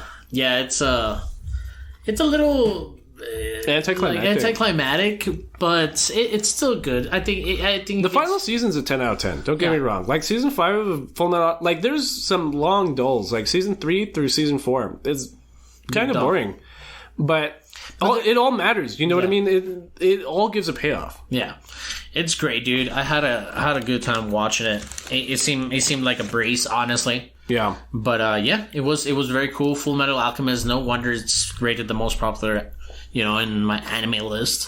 It's great. Highest rated anime of all time. Voice acting is great. Yeah, for an English dub, the music's excellent. The music's so anime and upbeat, and like I love. I think we talked about it with like Gurren Lagann maybe, where they'll bring like parts of the intro song into like epic parts within the anime. So in Fullmetal Alchemist, once you hear that guitar from the opening theme, that shit's about to pop off, or like it's such a solid ending because it's ending with what it opened with, and it all came full circle. Yeah, it's the ending of the hero's journey again, because these boys left home to go accomplish a mission. They grew amongst themselves, and they came back to start the cycle all over again with a new generation. Yeah. And what was Edward studying, since he can't do alchemy anymore? He was still studying alchemy. They said alchemy, he just can't perform alchemy. Oh, okay. Oh, that's cool. But yeah, 10 out of 10. I think it was a good shit. I think it's a must-watch as far as getting into, like, pop culture anime viewing. Like, it's a must-watch. Absolutely. It's because what I was trying to get across at the beginning, just listing off all these names, it's like, all the stars had to align so perfectly to get all these people working on one project together. Like, this doesn't happen all the time. Like, it's so hard to just get this perfect ensemble of personalities and characters and talents all working on one thing like this. Yeah, good people over there at Bone. I mean, keep your family close, man. Shout out to Studio Bone. Yeah. And Nerd Down? Nerd Down. Nerd Down. Nerd Down. And that was episode 39, Fullmetal Alchemist. God damn, man, that was 2 hours and 30 minutes. Jesus Christ, I don't know how the fuck.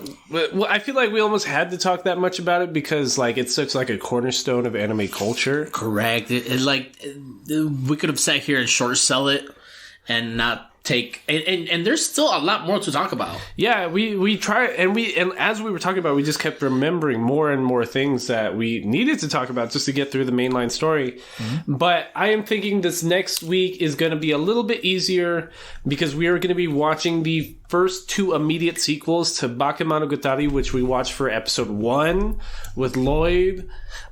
Like August of last year, June maybe. Well, mm-hmm. I don't even know. But yeah, summer last year, so about a year ago. But we are going to be watching both Nisa Monogatari, Nisa as in Nissan, like sibling. So it's about the main guy's siblings, and then we're going to be watching Neko Monogatari Black, which is just a 4-episode short sequel to Bakemonogatari. Oh, Bakemonogatari. Yep. I'm excited to watch those. Those were very fun visually and also in dialogue. They were very fun to watch. Just everybody listening, don't forget to vote in the most recent poll. I think I put Mob Psycho 100, Princess Mononoke, School Days was suggested to us recently. I put that up on there. Princess Mononoke is winning right now, but you know what I mean? It's still up for 48 more hours, I think, so it could be anything. Also, don't forget to use the hashtag Asian Nerds, as we've been mentioning throughout the episode, so we can help the Pan-Pacific Center of Leadership and... It's acronym the PPALM, the Pan-Pacific American Leaders and Mentors. Yes. The El Paso chapters who we're donating to specifically. Paso chapter. Yeah, and... please, we're going to be retweeting my girlfriend's uncle's GoFundMe for his streaming chemotherapy, help him fight pancreatic cancer. We did get suggested the School Days. He said the person that suggested it to us was like, if you like spicy shit, you guys should watch this. I'm worried it might actually be a hentai. I'm worried too. Yeah, we always have to be. But there's no votes on it, so whatever. I think I voted for it. You're fucking lying. I think I voted for it. For what? Because it was a nerd suggestion. I think I put Rascal Does Not Dream of Bunny Girl Senpai on there either. Or I put it on there also. Oh. So that's also a romance. Oh, it's a harem. It's a harem anime that came out in 2007. Really? This is this is it? This is the spice? This is the spice? This is it? Popularity top 300, I guess. All right. Hey, it's there. It's got suggested. So, but yeah, I'm excited. I want to start watching things I haven't seen before. I want to watch like newer, recent things I haven't seen before. I want you to watch Mob Psycho 100. I want to watch Re:Zero. I want to watch because Re:Zero is gory of what I have seen of it, and it's very highly talked about. I want to watch Death Note, the Fate series. I want to watch the Fate series. I don't think I ever watched 100% of Death Note. I watched like the beginning 2/3, and then I missed a couple episodes, and then I watched like the last like 10 episodes or something. So I don't think I ever watched like the whole thing. You know what I mean? Like Fullmetal Alchemist Brotherhood had me thinking about like, oh, we could watch this and just all this cool shit I miss. I never finished Trigun. I never... Trigun's been suggested before. That's a classic. That's like a Toonami classic. And like, if we watch all these, we're already talking about watching things into the summer. Like, and I haven't even started watching anything for the spring anime season. Me neither, man. Me neither. It's I'm barely catching up to... Like, I believe I'm in the first half of the Alabascan arc on One Piece. And I love the Alabascan arc because especially what it does for opening up how devil fruits can be classified and what devil fruits can do. Just even meeting the Baroque Works guys because they're all fucking have crazy ass abilities. Yeah. And probably one of, like... Crocodile is the main villain for the Alabasta series, and he's a monster. And you see so much of other villains down the road in Crocodile. Oh, okay, cool. That's cool. Did you watch Winter Soldier? I did watch episode 5 of Falcon and the Winter Soldier. And so since last time we talked, you watched 4 and 5. Yeah, I've seen 4 and 5 later. Well, the next day last week on Sunday, me and Karen watched episode 4. And then this morning, before coming here, I made sure to watch episode 5. What do you think of racist Captain America? Racist? I'm just playing. I think it's clear this is what his character arc was going to be the whole time. It was from, like, the minute he was introduced, it was like, okay, this is our main villain, this ugly Captain America guy. Mm-hmm. And his motivations are shallow, but he's also a piece of shit, and he got corrupted by the super soldier serum. Makes sense. Like, isn't that exactly what we expected? Like, the minute I saw, like, the vial of super soldier serum on the ground, I'm like, oh, he's gonna take it and he's gonna turn bad. Mm-hmm. Which is exactly what happens. It's, I think the fighting, like, the hand-to-hand combat looks tacky.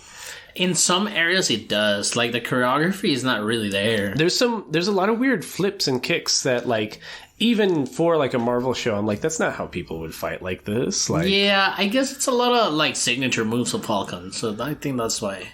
And Falcon's dope. I was super... Me and Karen were super disappointed that they didn't just show what the new Falcon wings look like. Because I don't think it's gonna be the new wings. I think it's gonna be I think it's gonna have new wings, but I think it's gonna be the current costume of Captain America as Sam Wilson. Yeah. That's what I thought. I was like, it's gonna be fucking blue instead of red. Yeah. And now he's gonna be Captain America. I don't like Sam Wilson Falcon. It's just he's so weak. You know what I mean? Like, every time he's on screen, it's like, oh, Bucky has to kick this dude's ass because Falcon's just a regular fucking guy, remember? Yeah. And I'd much rather just have, like, him take the super soldier serum or something, but that would never happen. Like, that's not... We have 3 more episodes of this season. And then, what's the next Marvel... Loki. Is it Loki? Yeah. When does it start? I think at the end of this year. At the end of this year? Or, like, no, what's the next MCU thing coming out, period? Like, movie or... I think it's Loki. At the end of the year? Oh, no. I think the next one is Black Widow, but I think they moved it back, like, 3 times, haven't they? Yeah, they did. I think they did move it back. Let's see here. Black Widow, July. I was going to say Shang-Chi and the 10 Rings, but that's not till September. Yep. Damn, we don't even know. Oh, Loki comes out in June, so you're right. Yeah, Loki's the next thing then? Yeah, so we get 2 months off with no... with nothing in the MCU extended universe, and then in June we get Loki, and then in July we get Black Widow. I'm excited for Loki. When is What If supposed to come out? Because that's gonna be like all the alternate like universes and the animated one. I'm excited for that one. I don't know if I'm excited for Black Widow. I don't know how they're gonna save it because like it seems like they've reshot it a bunch, so they want to get it right and they want it to be successful since it's like a dead character from past phases. Mm-hmm. But I just don't know. I'm not sure people care about Black Widow like that anymore. Well, it's not only going into Black Widow, but we are getting introduced to one of the main villains in the Marvel Universe, which is what's his name? The guy that can mimic Galactus. Taskmaster. Who's Taskmaster? He is the villain that can copy other guys' abilities, and he is going to be the main villain there. But why do we care about him? Why would he be the main villain? He's the main villain. But for what? I don't know. But he's one of the main guys. He's one of the main villains, like in the Marvel universe, as far as like low tier. So I don't know. I'm excited to see some of the Russian. But how do we know he's being tied to this phase of the MCU, or is that speculation? Oh no, I'm not saying he's gonna be tied into it. I'm just saying they're gonna show him. It's like he's never been shown. Oh, in Black Widow? Yes. Oh, I didn't know that. Why? Why this? Oh, is he Russian? Is that why he has ties to Black Widow? I don't think he's Russian, but he is gonna come out in that one for sure. Okay. Oh, that seems cool. Mm-hmm. Okay, awesome. And Besides that, I don't know. I don't want to make the nerd down too long just because we've already been recording for 3 hours. Absolutely. We can finish it here. Please, nerds, use your hashtag Asian Nerds so you guys can be entered to the giveaway. Like we said, we're going to double down on the giveaway since you guys sucked last month. We're also working on making that donation with Drew. And just hit us up anywhere on Instagram. Give us suggestions. Give us your thoughts. Between Nerds Podcast at gmail.com. Yeah, all of our social media handles are at Between Nerds. Our email is betweennerdspodcast at gmail.com. You can talk to me directly at Drew Elias on Twitter. You're all these vibes. I think that's about it. Have a good one. This has been Between Nerds.